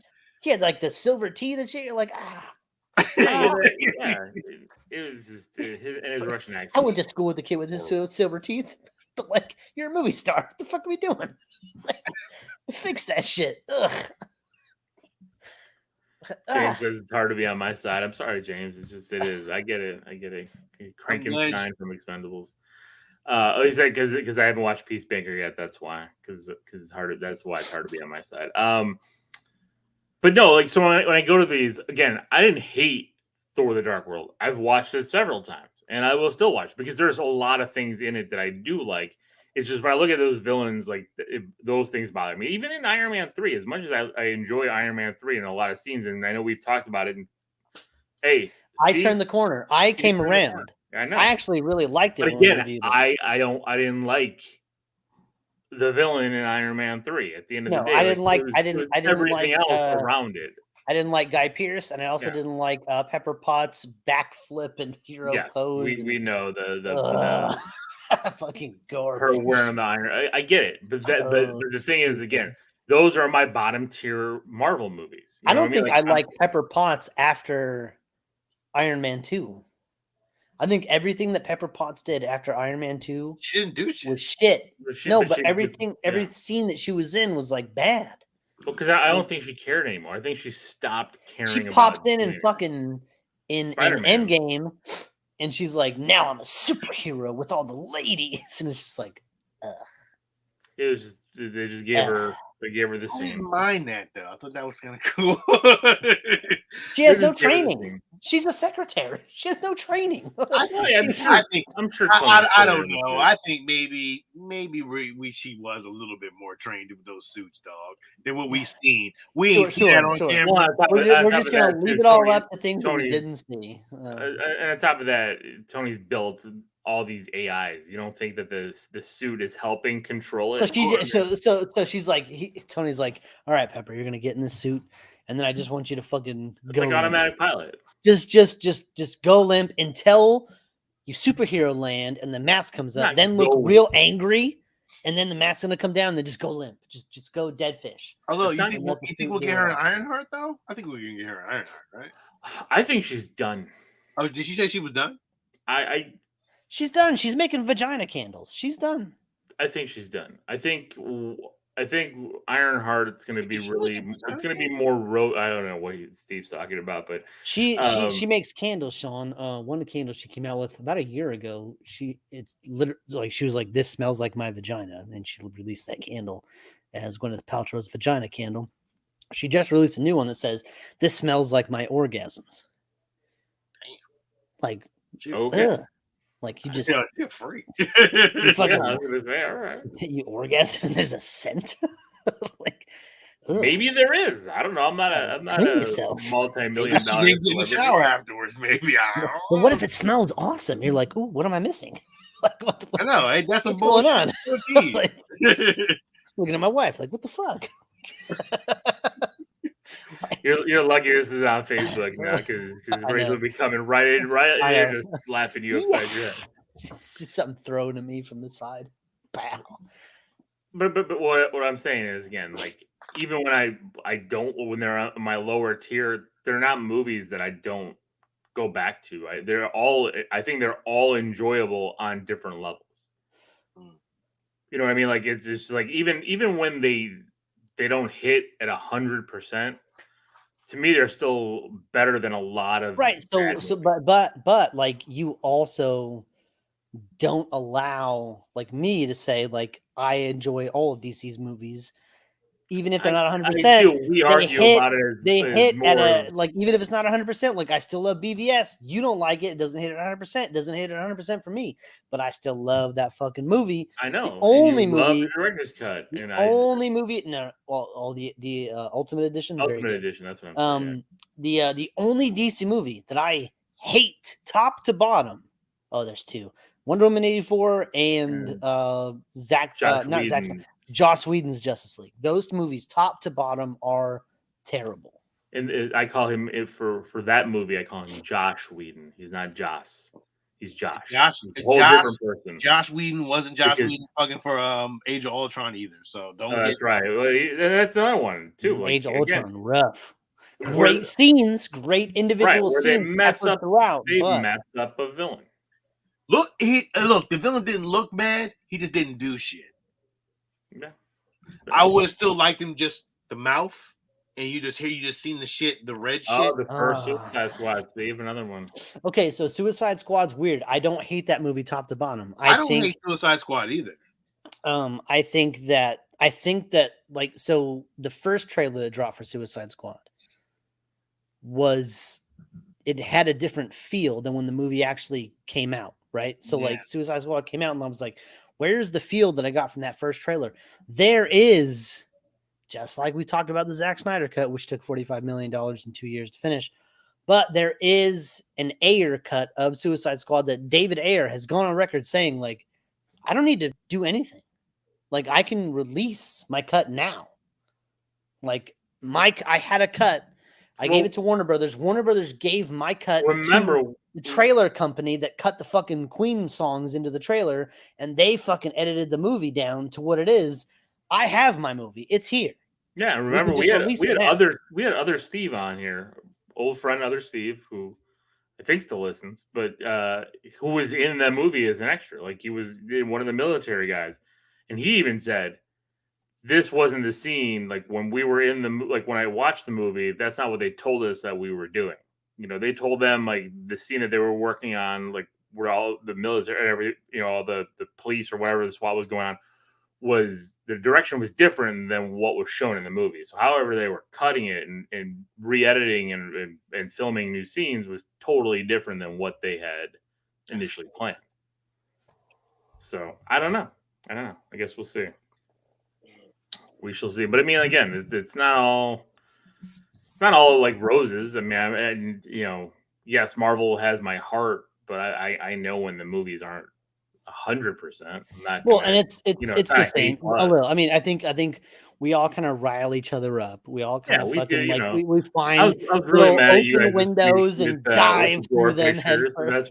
That's why I'm gonna go at Blue Beetle. Because I see you guys loving something uncontrollably. I'm gonna take my shot. Of course. Like we do this, but we can all agree that not everything that we love is done 100% all the time. Clearly, clearly with DC, it's fucking not done 100% all the time. It's not done to my liking, not done to Sean's liking, not done to the masses liking. I think the only DC movie to date that's been 100%, like that's been like almost perfect, has been Man of Steel, the first Wonder Woman. No, that wasn't even 100% for me. It wasn't 100%. Man, I didn't like the villain. It was pretty close. And I didn't like the final fight in. No, you're right. I mean, the final fight was bad. It was bad. It was a CGI fest. Of a lot of going like this and yelling, and it's like they had two good movies and couldn't make a third one. That's the fucking problem. They couldn't make a fucking Batman movie. That's where they fucked up. Well, I mean, I don't know why they didn't start Man of Steel and BVS Ultimate Edition. Why Affleck didn't get his own movie before. Stage. You know what, James? I did like Shazam a lot. Shazam was really good. I like Shazam, but I mean, I enjoyed it, but I care about it. But Shazam felt like a Marvel movie with a DC title logo over the top, right? Like it had the quickness and the humor of a Marvel movie. It had the feels of a Marvel movie. They took the Marvel. Yeah, but after a while, those monsters started looking really terrible. those monsters that they had, I was like, I know, yeah. We get into a problem with the CGI.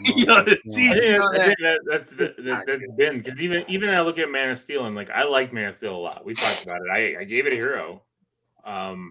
It's a good fucking movie. But again, then the end fight scene, the same thing. It's like I thought the end fight scene was amazing. It was you just see them top to bottom blasting through buildings back and forth. It was fantastic. What's wrong with that?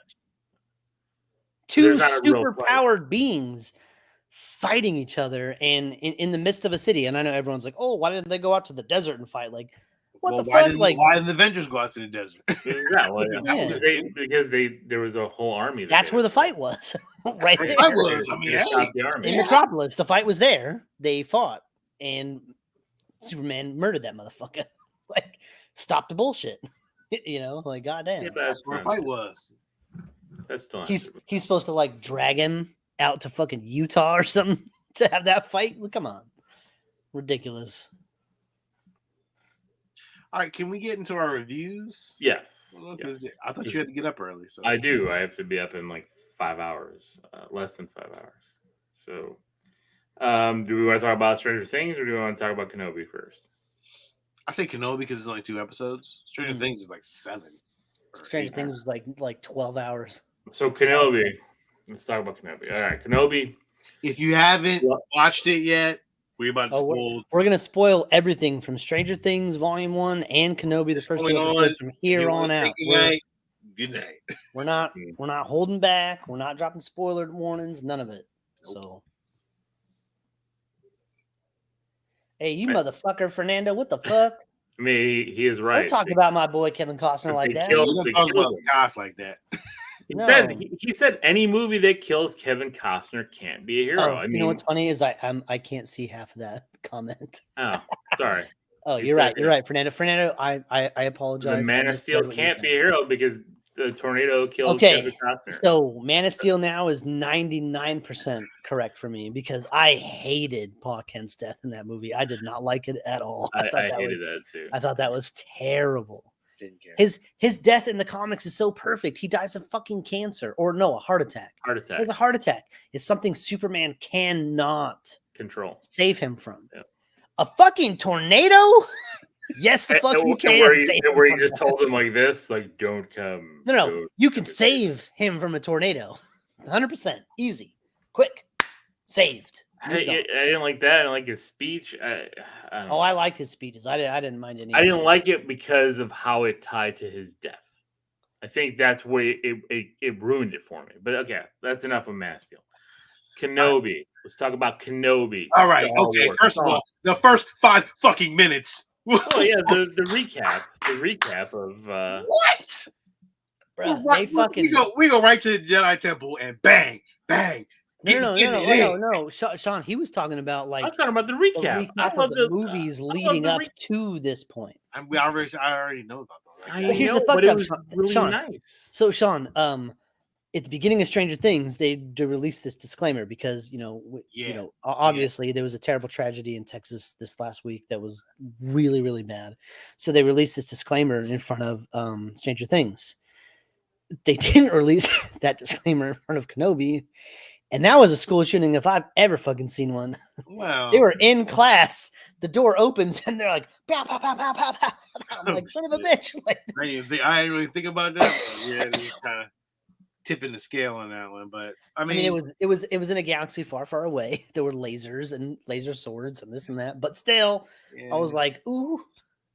Yeah, that was harsh. But I mean, it was still good though. Like it was amazing. It was really nice to see Jedi's fighting it back, and we didn't get to see any kids bite it there. The beautiful thing about that, when it panned out, and you seen all the lightsabers just flicker off, yeah, flicker off, and then I was like, damn, that was fucking tough. Like, well, because you saw like if you're looking out there, you see like stormtroopers surrounding those lightsabers, and then stormtroopers are dropping, drop, but then the lightsaber would drop. Clone troopers. So like, but you would see like the Jedis were getting it in, but it was just too much. They could not. Yeah, they couldn't withstand it. It still amazes me because I feel like the Jedi are like superpowered. What up, Nate? What's up, Nathan? I feel like they're superpowered. And I didn't need the recap. I don't understand why Jedi died so easily. It just didn't really make it. They get shot. They're not super. They get shot. Yeah, they don't have bullet laser proof. But these motherfuckers are blocking fucking blaster shots. Yeah, but they're getting shot from 12 different directions all at once. Who we were following got shot a couple times. I mean, she was putting in the work though. She was putting in the work. Yeah. Exactly, but like it's a fluid motion. She was like, woo, woo, woo, woo. I was like, God damn! And I like there were several times where like there were like energy bolts from those blasters coming towards the kids, and she was like, wham, wham, yeah, and then catches that bolt at the last second, and then moves back to fucking somebody up, and then protecting these kids. I was like, God damn! Like, I want to get more lightsaber battles, man. I think we're gonna get it, dude. Like Acolyte, man, I really hope they bring their shit for that one, man. That's the thing. All these Star Wars shows, all the Star Wars movies, we haven't gotten shit for lightsabers. And like the first thing you think of when you think of Star Wars, it's fucking lightsabers. As of late, though, that's what I'm saying. We've got some pretty good pushing that bitch. Like as of late, that Luke Skywalker shit pushed it. Oh no, Vader stuff and the Rogue One. Ahsoka shit pushed it. Like, yo, they're pushing it. Like, they're trying to get it to that point. It's but I want to see a lightsaber duel. I want to see like the Duel of Fates in Episode 3. No, you're talking about like Sith versus like yes. Let's say 10 fucking Siths versus fucking 10 Jedi. Well, you don't have 10 Siths. You only have 2 Siths. Okay, Matt, Sean, you remember like what's that movie called? Like The Raid. Remember The Raid Redemption? Yeah. Oh, I didn't know you saw. I thought you were talking about something else. But go ahead. Imagine that shit with lightsabers. Come on, man, give me that choreography. Give me that shit. Like that's what I want to see. We can do it. Yeah. Disney has more money than any corporation in the entire world. They can do it. I agree. That's what I was actually just going to bring up, because one of those little girl Jedis that escaped, that she's the third sister. That's the one that's really after Kenobi. I think that is going to be that's going to happen. That's what I saw when I saw it. I mean, I haven't read any speculation. I literally squeezed in Kenobi right before we started recording. So how about this? How about the fact that fucking Leia is a main character of this show, and we didn't see not a goddamn glimpse, a whisper, a note of any of that, anything leading up to this. That's shocked. Why I told you. I said your girls are gonna love this fucking show. They didn't watch it with me. They're gonna love this fucking show. Little Leia is fucking dope. She looks like she's like 6 though, not 10. But she is. I know. My kids are 11. I mean, they kind of fit. No, your kids are big. Not mine. No. Mine are now 12. Like, mine are going to be 12 at the end of the year. My daughter is 10. That little girl is not fucking 10. Bowie is 11. Like, come on, bro. Like, yo, that little girl was like 6. I don't know. My twins, like, in the year, they've grown a lot. But, like, when they were 10. Hello. We're all fathers. You can't just tell us no. I'm just saying, like, but she fucking does. She's a twin. My twins were twins. They looked a lot smaller than everyone else in their class. So it didn't throw me off. But she doesn't like that 6-year-old. Like, your kids are bigger than that, man. Yeah, but now they're 11 and a half. I mean, they just graduated 5th grade. I mean, she's 10. That's 4th grade. I don't know. I thought she was way younger. I really did. I agree. Especially when you saw Luke in that for that little quick. I mean, I guess they could have made it. I mean, I don't know why they had to make this exactly 10 years. I would have made it. How old was that little girl in real? Like, I gotta know. But it's funny. I thought Luke was going to be a big part of the show so far. Crickets. Not yet. Just Leia being awesome, and Leia's awesome. And I thought about it. I was like, man, like at the beginning of A New Hope, help me, Obi-Wan. Help me, Obi-Wan Kenobi. You're my only hope. Like, she has a relationship with Obi-Wan that we've never explored. But she knows. That's the thing. She knows who Obi-Wan is. That was the one. That's another piece of the puzzle, right? Because Steve's right. Help me, Obi-Wan Kenobi. You're my only hope. Like, why would she have reached out to him? She has a previous relationship with him at some point. We assumed it was stories from her father, but no. She has a relationship. He saved her life. Right. No. Yes. Okay. First of all, in New Hope, she starts off by saying, "You served my father in the Clone Wars, and he said that you can help us."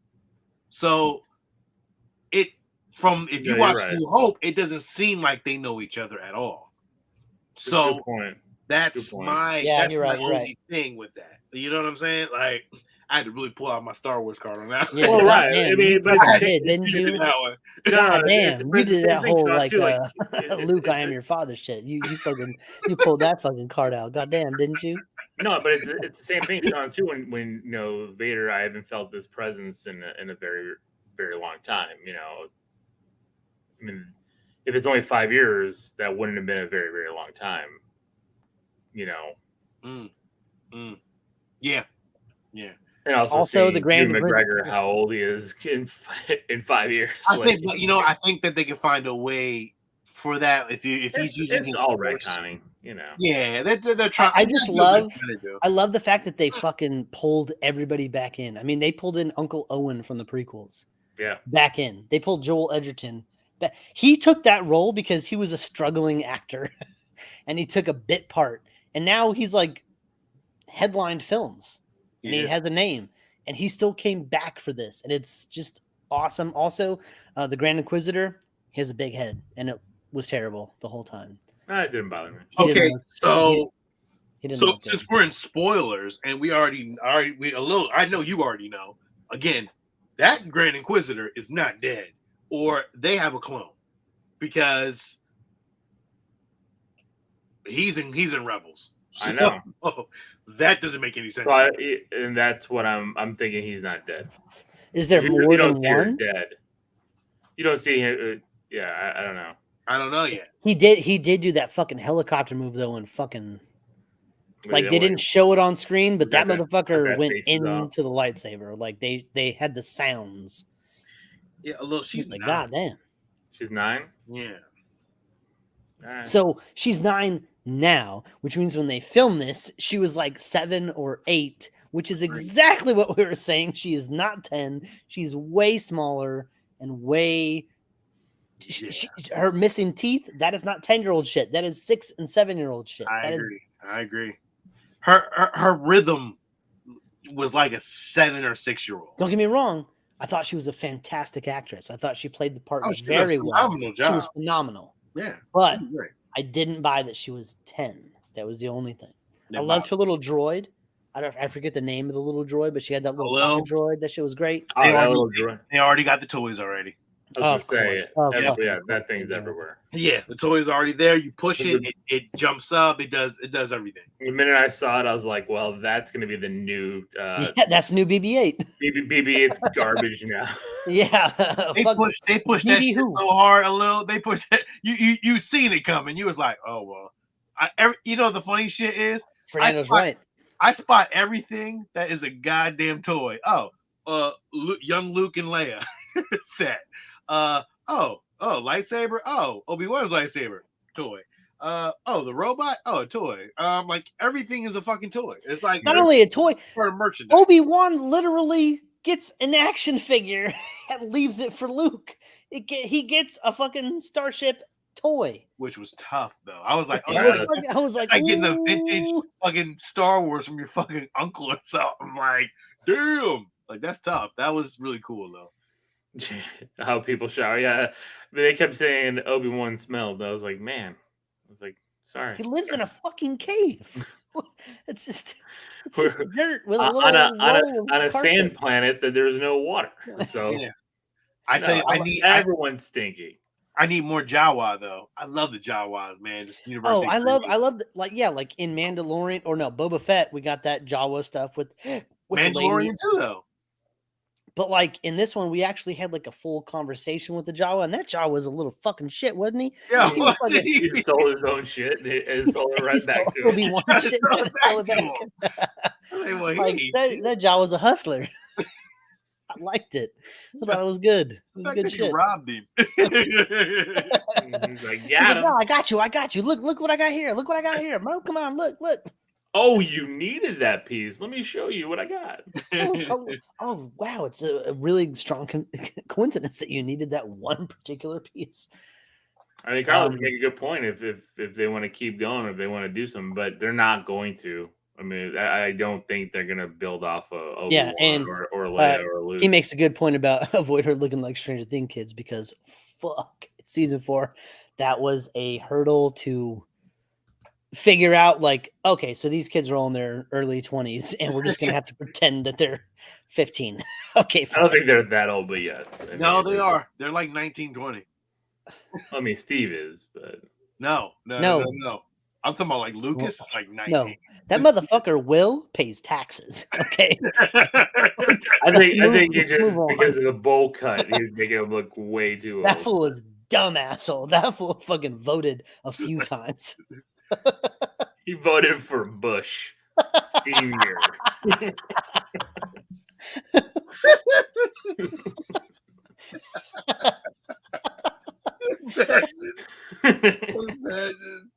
Oh man, he's 57 years old playing a 16-year-old.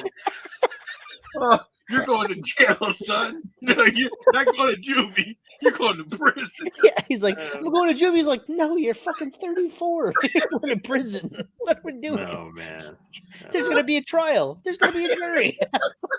Oh man, this is going public. You're a fucking man.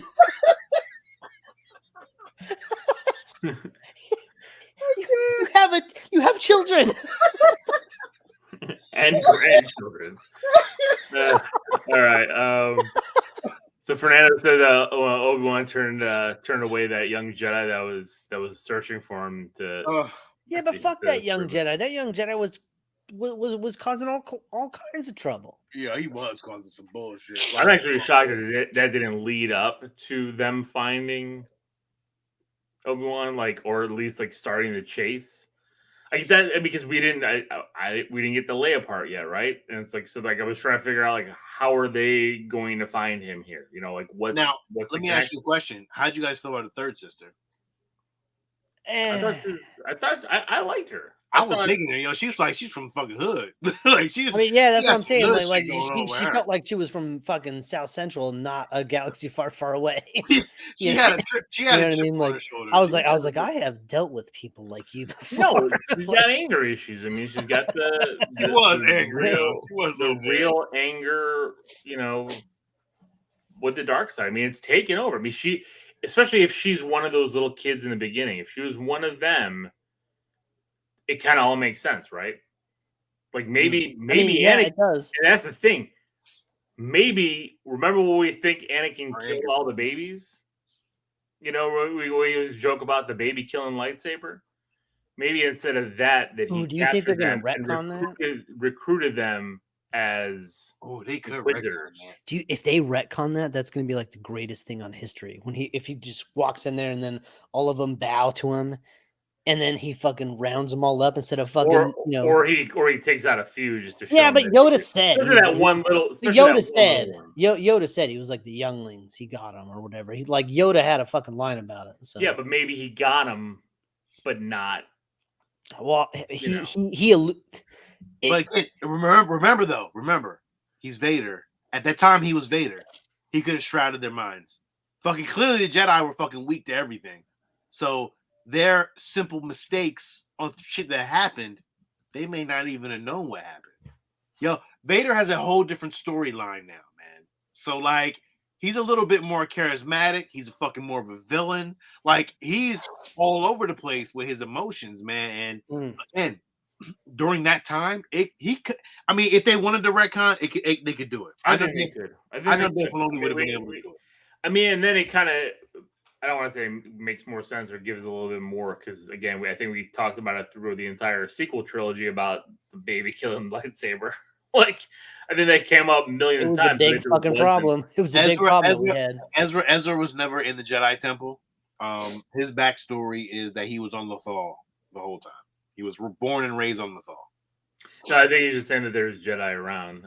No, somebody said and Ezra, but I'm saying just to give y'all that clarification.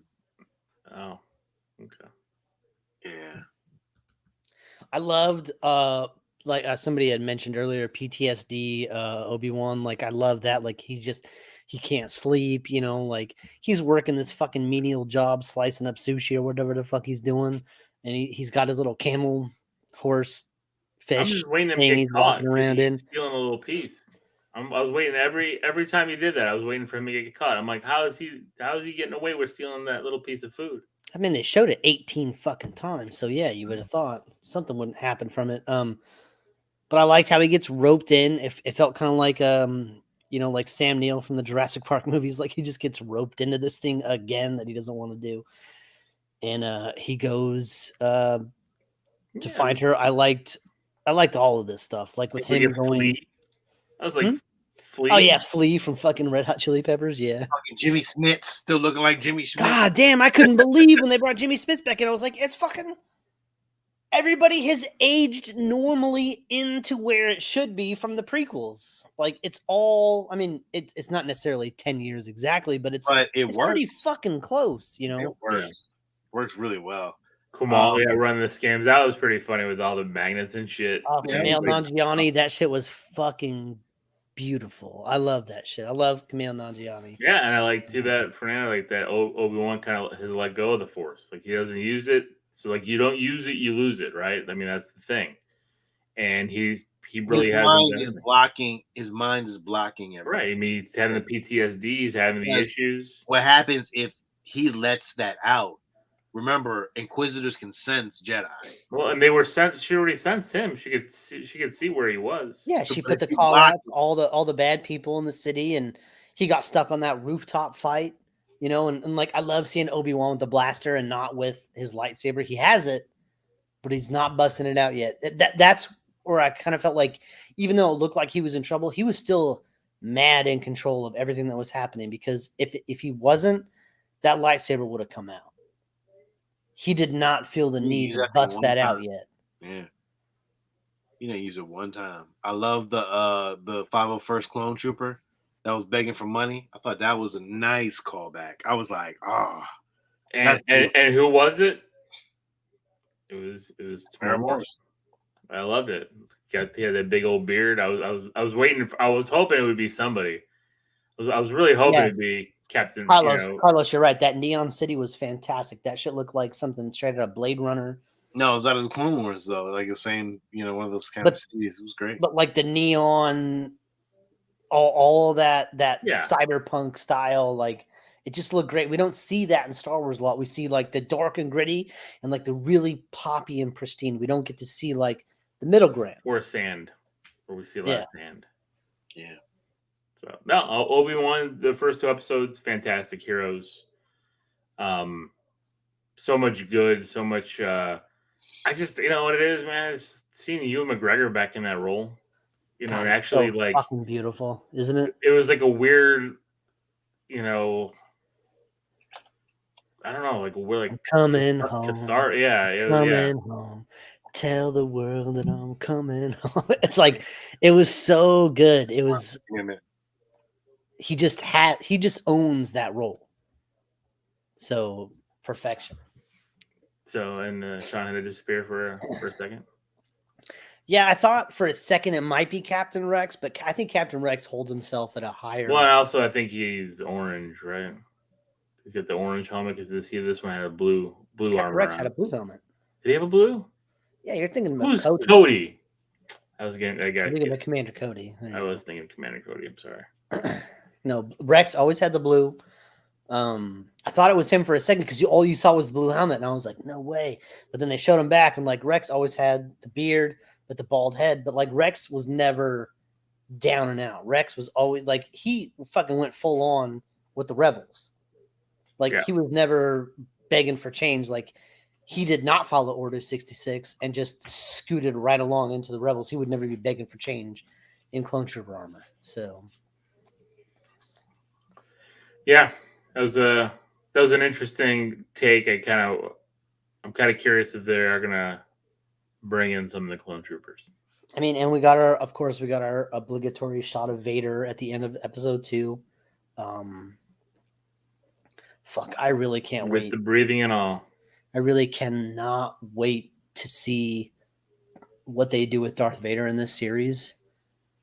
To see if we get to actually see some Darth Vader action a la Rogue One, like that style, like seeing Darth Vader do some shit. Because go back to those first movies, he didn't really do a lot of shit.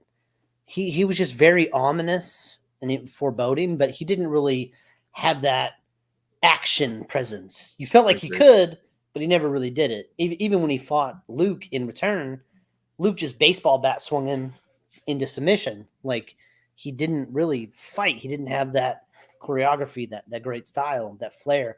Then we saw Rogue One, and he was fucking kicking ass and taking names and doing all the shit that we always thought Vader was always capable of. And I just really hope that this show spotlights that. Agree. I think it will. I am curious though, especially because you see how he looks here. Was there a need for Hayden to come back, or what are they gonna do with that? Like, well, here's the thing. Are they gonna do some flashback? Are they gonna do so? Look, you're an actor in Hollywood. You have roles. You've headlined movies. You've done all those things, but you played Darth Vader. You played Anakin Skywalker leading up to Darth Vader. Now they're doing a show that takes place when you're already Darth Vader. I think it's amazing that Hayden Christensen would come back for this role. I think that's a testament to him as an actor. I agree. He's going to fucking come back and sit in this fucking helmet with some prosthetics. You're never going to see his fucking face. But you know what? I read a thing about when they filmed episode 3, and he was like, he made a point. He was like, I want to wear the suit. I want to be in that fucking suit. And they were like, who cares? We could put a stand in. Like, you don't even need to be here. Like, we don't need to do the fitting, all this shit. Like, we'll just get somebody else. He's like, no. I played this role. I am Anakin Skywalker. I want to wear the fucking suit. I am Darth Vader. And they did it. And he wore the fucking suit. And he's the one that, put his arms up and did the whole thing, like no, he didn't do that. James Earl Jones. I know. Well, he didn't do the no voice, but he did shake his fist. But like, I think it's awesome that Hayden Christensen's like, no, like I am Anakin Skywalker. If anybody's playing fucking Darth Vader, it's gonna be fucking me. Yeah. No, I agree. I'm just saying I'm curious if they're gonna do something more like, like there's a lot of those scenes. I think it was in Rebels, and like when you see like the mask. I think it was one where he fought Ahsoka, where like the mask was cracked, and you could see his eyes, kind of thing, and like like you could see like the anger coming out of his eye. Like, and I wonder if they're gonna do some of that kind of stuff with Hayden, showing him, I wonder if they're going to get James Earl Jones to do the voice, or if they're going to just let Hayden do it and put a little filter on it. That's what I would do. I don't know. He's getting kind of old, man. Like he's old. He's up there. I don't know if he want to do this anymore. Well, James Earl Jones can't say the word no anymore because it's terrible.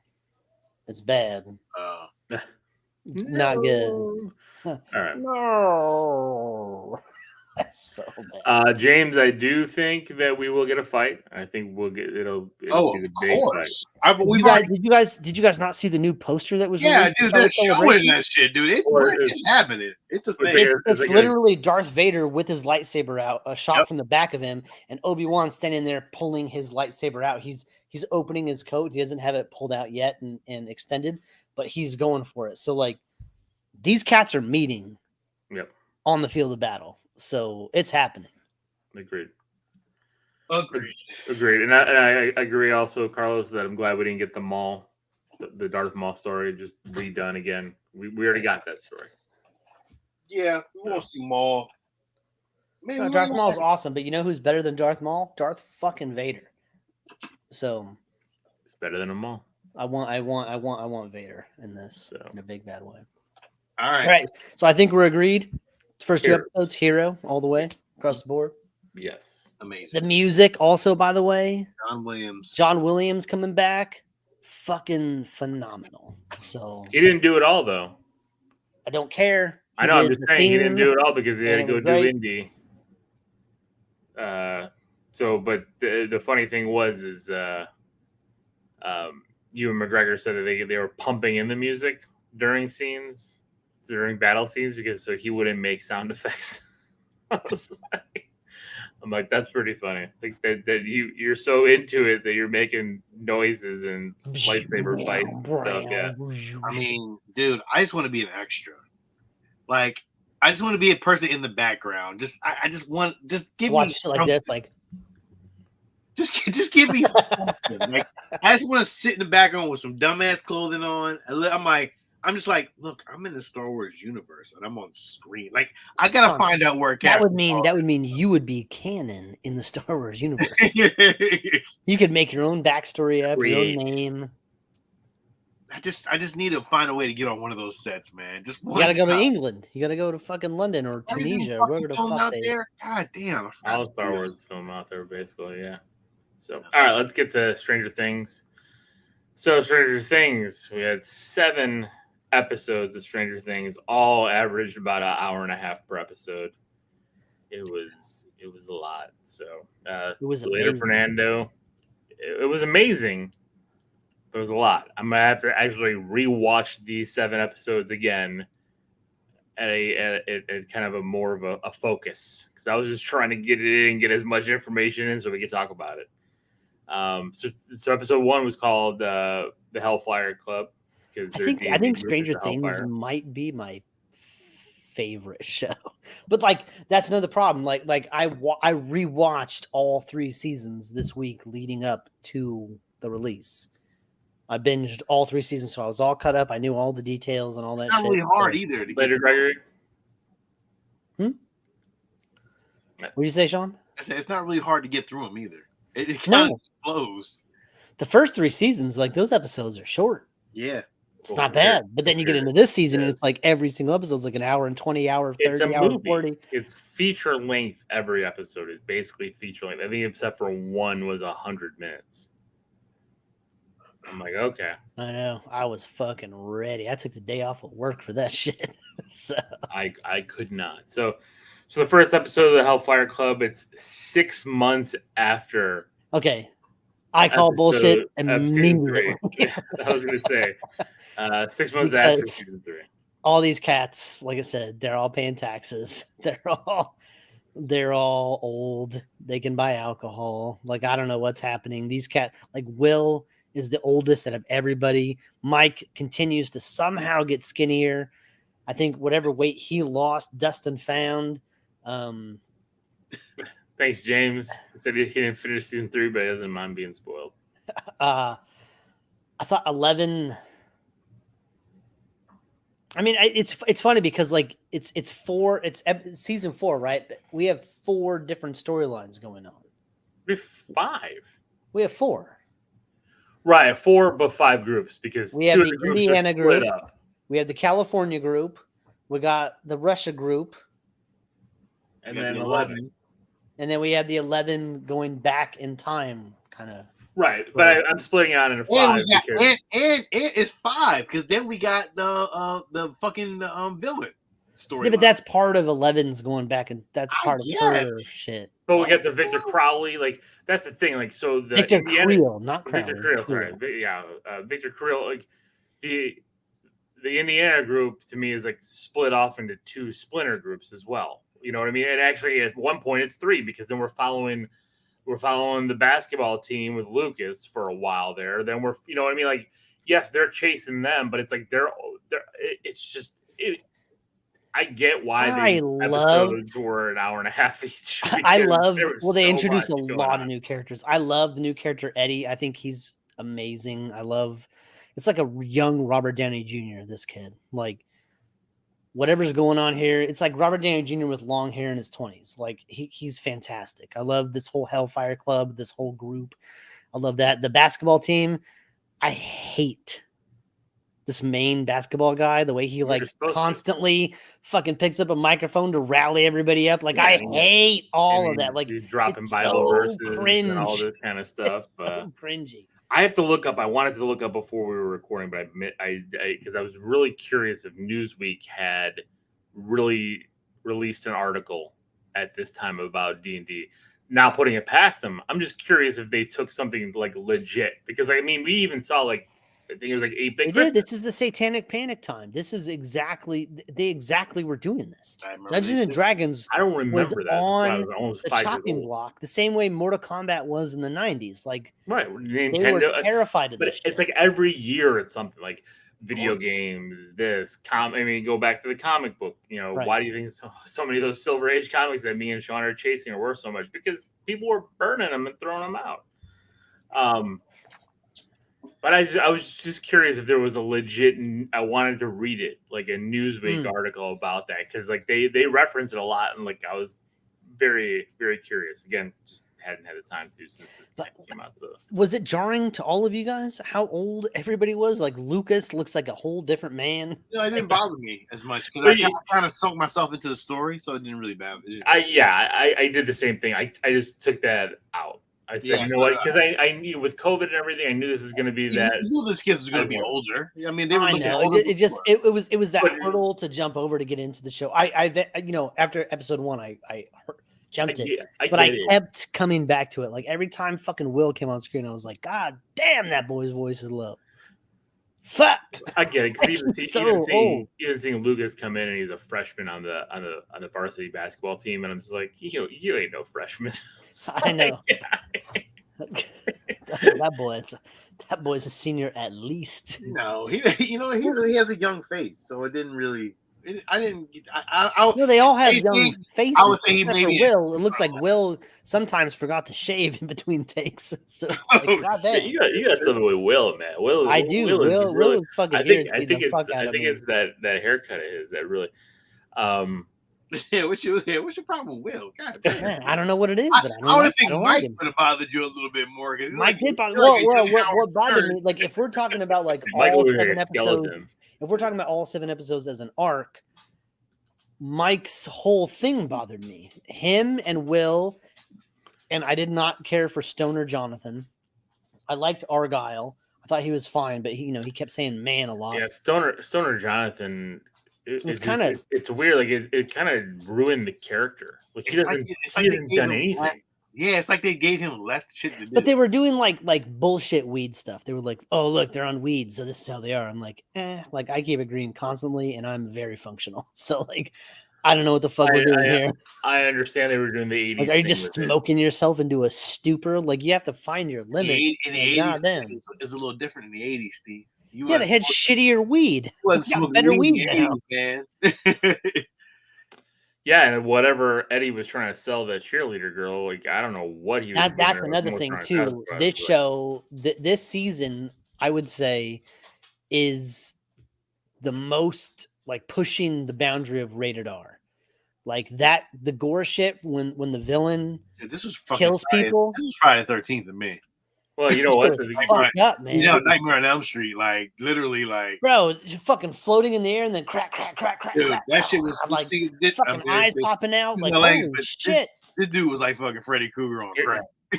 Here's the funniest thing about this. So I'm working.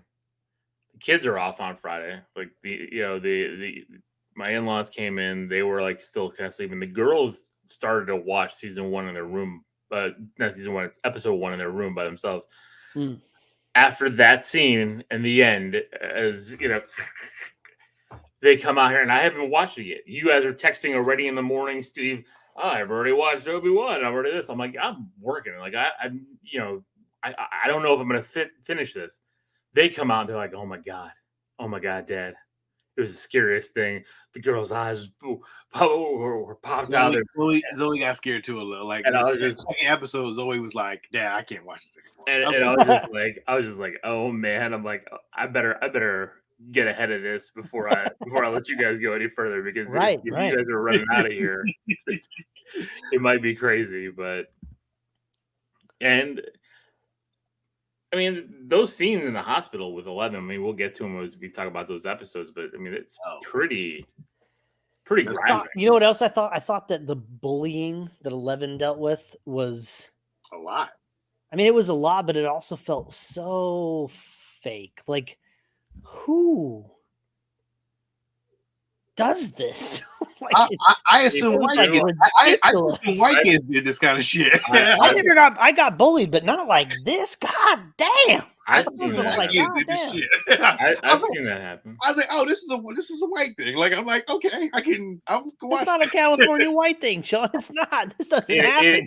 Sean, it is. Steve just was too young. No, it's not. Steve wasn't alive in the 80s. He was a teenager in the 80s to see that. That's true. I wasn't a teenager in the 80s. Exactly. That's what they did.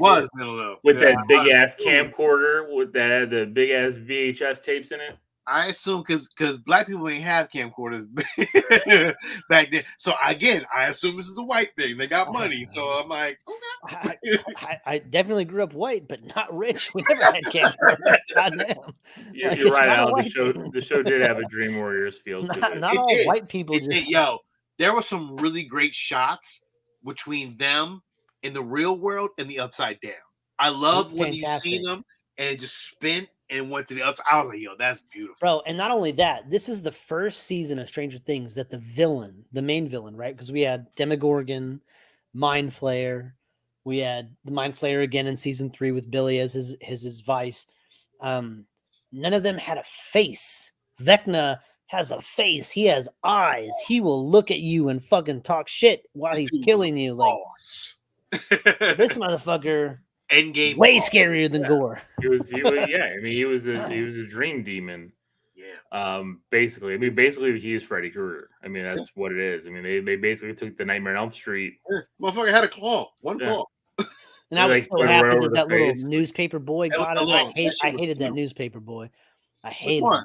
Which one? Newspaper boy was running around with Nancy. He's always talking shit about Jonathan and this and that. He was death fodder. Like when he popped up, I was like, "Oh, he's dead." Yeah, I was gonna say that's an easy kill.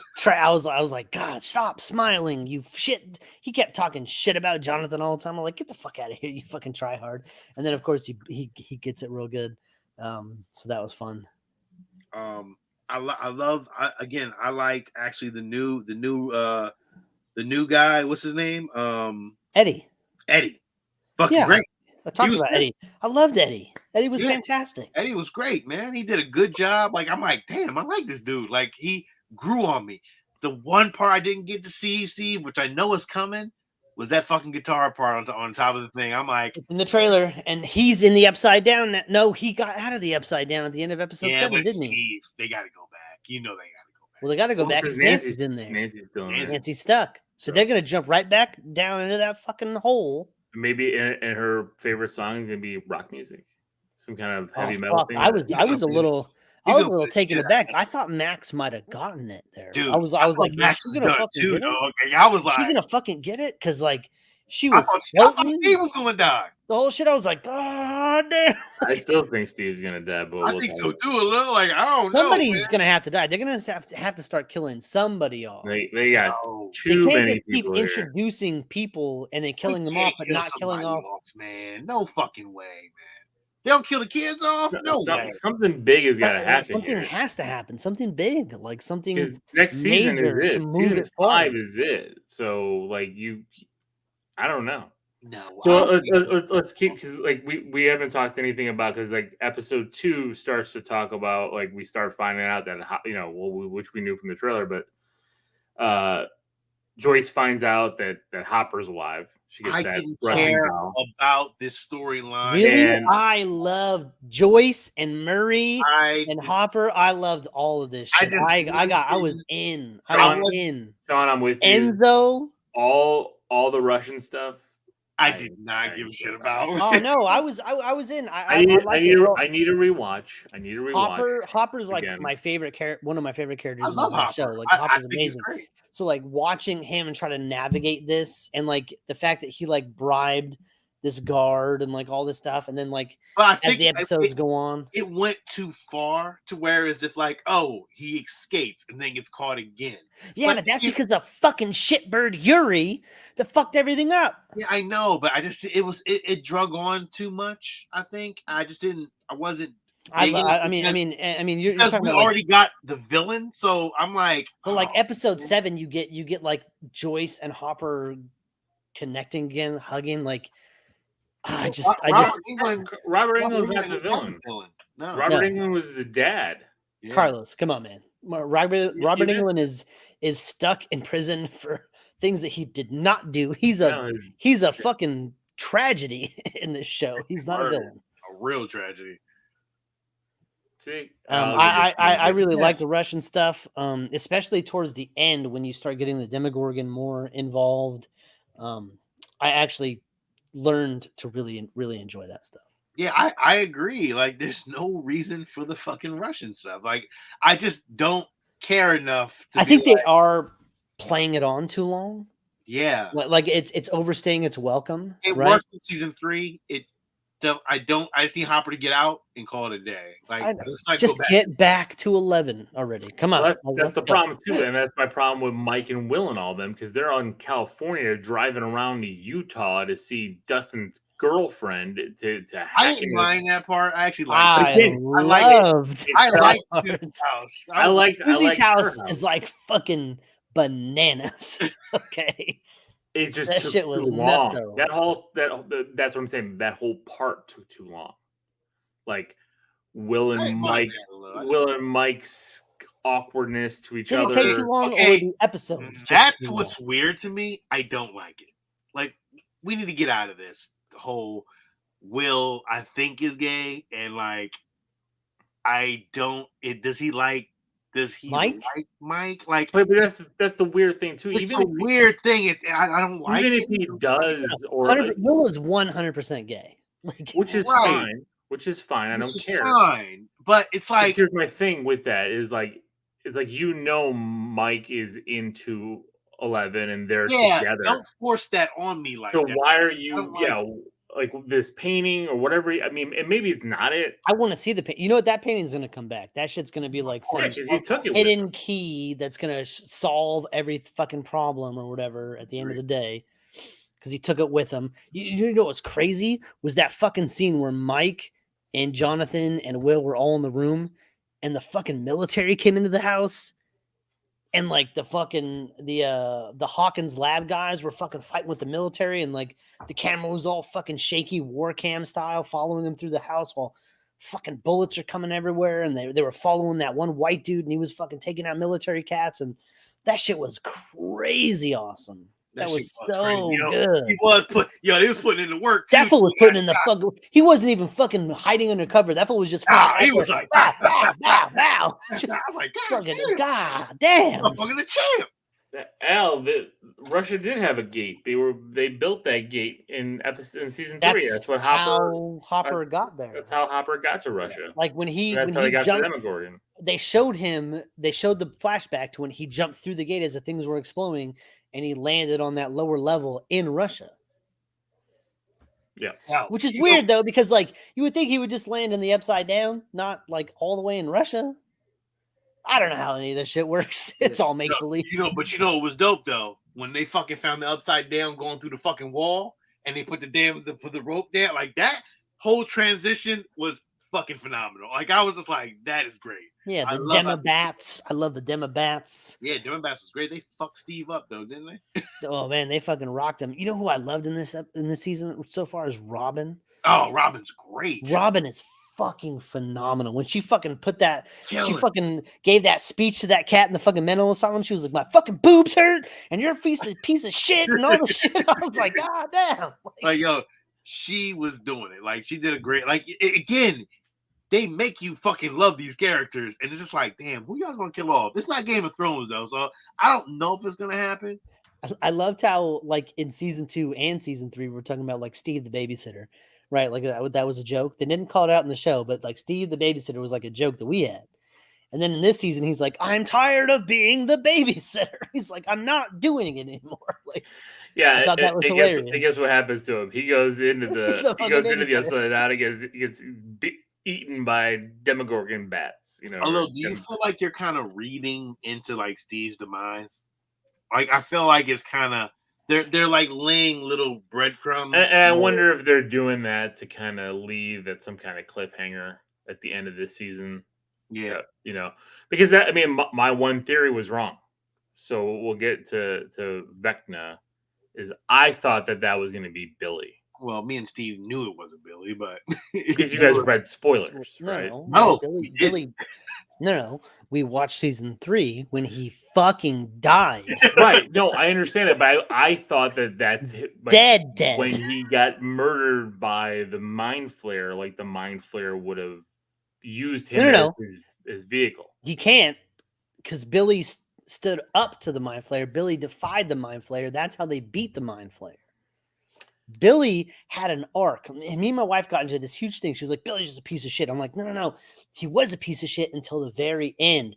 11 got into his mind. They went back in and they fucking, like, she taught him, showed him memories of when he was happy with his mom and this shit.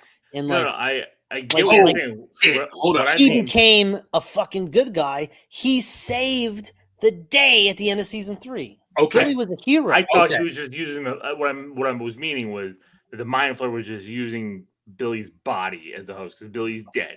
Like it was just the Mind Flayer, like Zombie Strange. Yes. Okay. Like a puppet. Okay. That whole fucking Max in the upside down shit when she was running was fucking dope. Like yo, with the music showing in the background, that 80s song and the shit fucking falling down.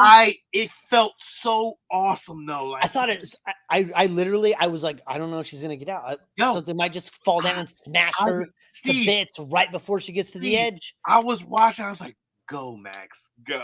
I was just like, whoa, get there, Max. Bro, when Steve Harrington was sitting at the car and he was like, nah, it's been too long. And he walks over and he's like, hey, wake up, Max, wake up.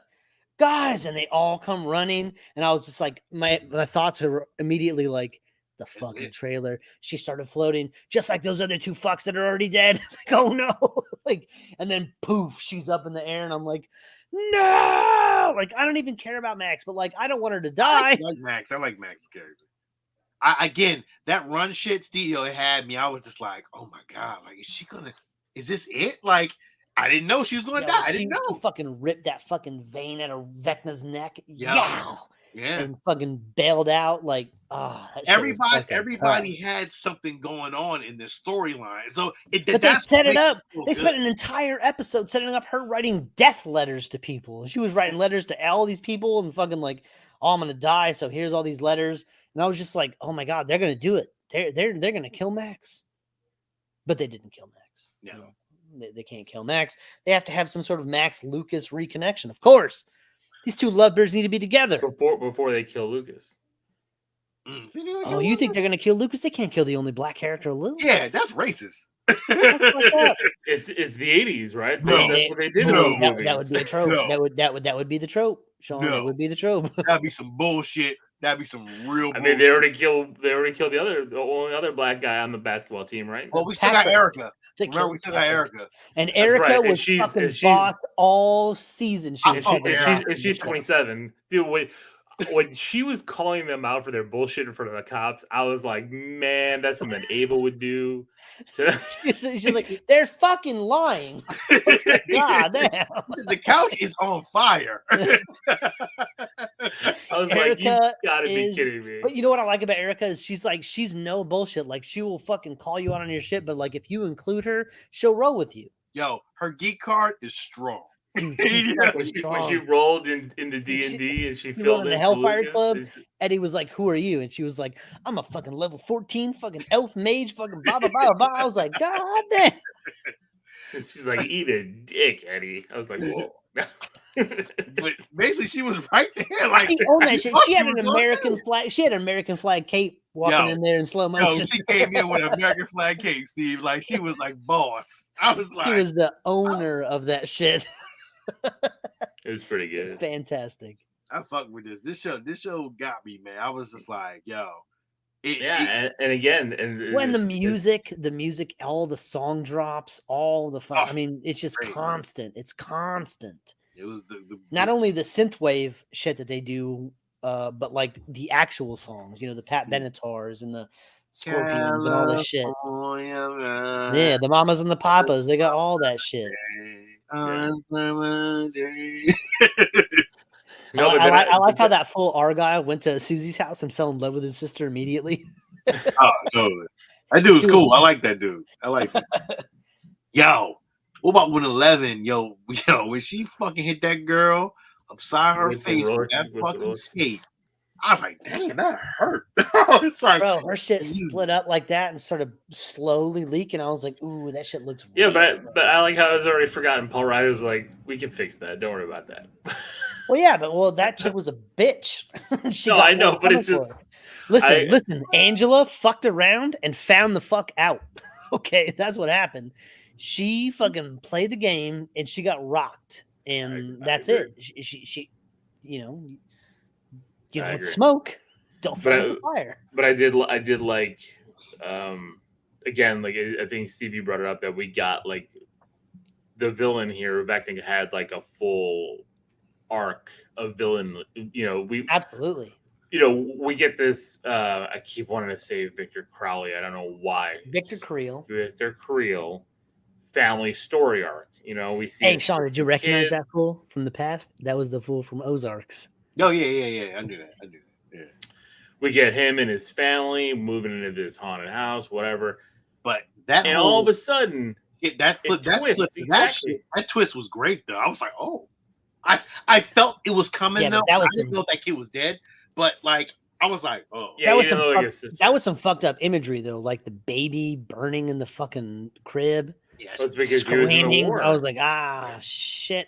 Because his dad was in the war, and that was crazy. Makes me feel icky, like thinking about like babies burning up. I'm like, damn, man, I don't like that. I don't like that. Like imagery in my head. Like, I'm just trying to have a good time.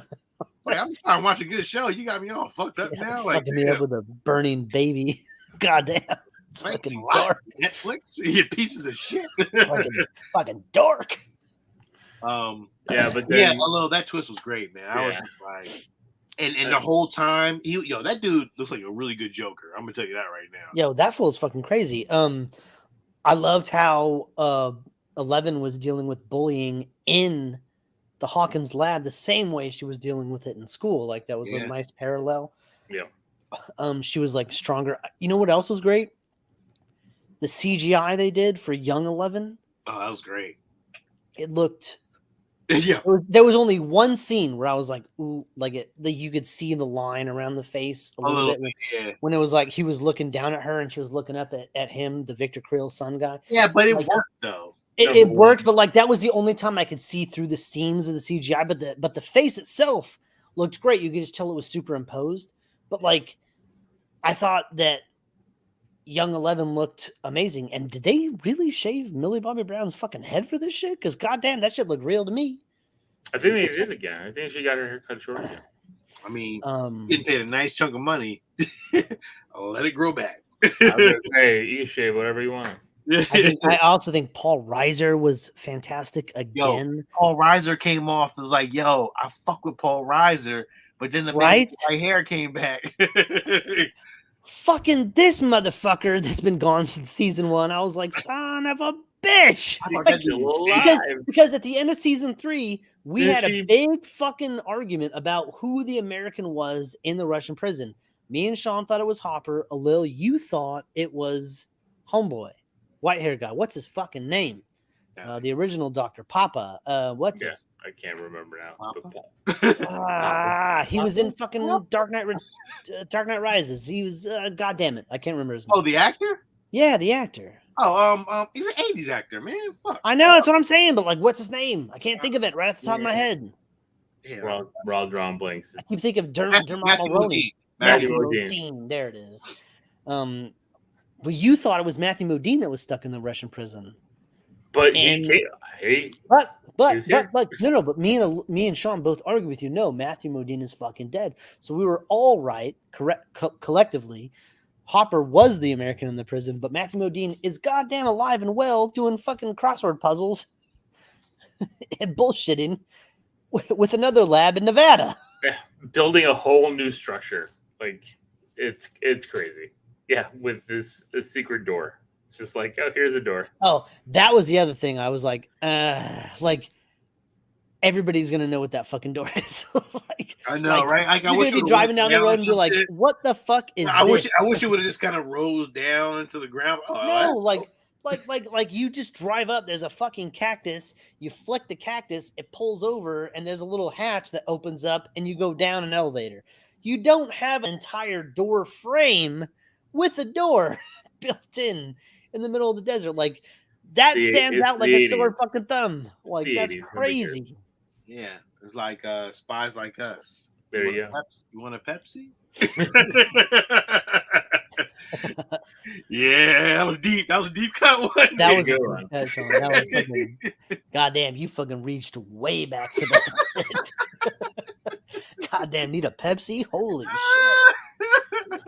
So we end this 14-hour journey. I mean, I know it was less than 14 hours, but with 11 getting her powers back. Yeah. We know who Vecna is. Vecna's number 1. Yeah.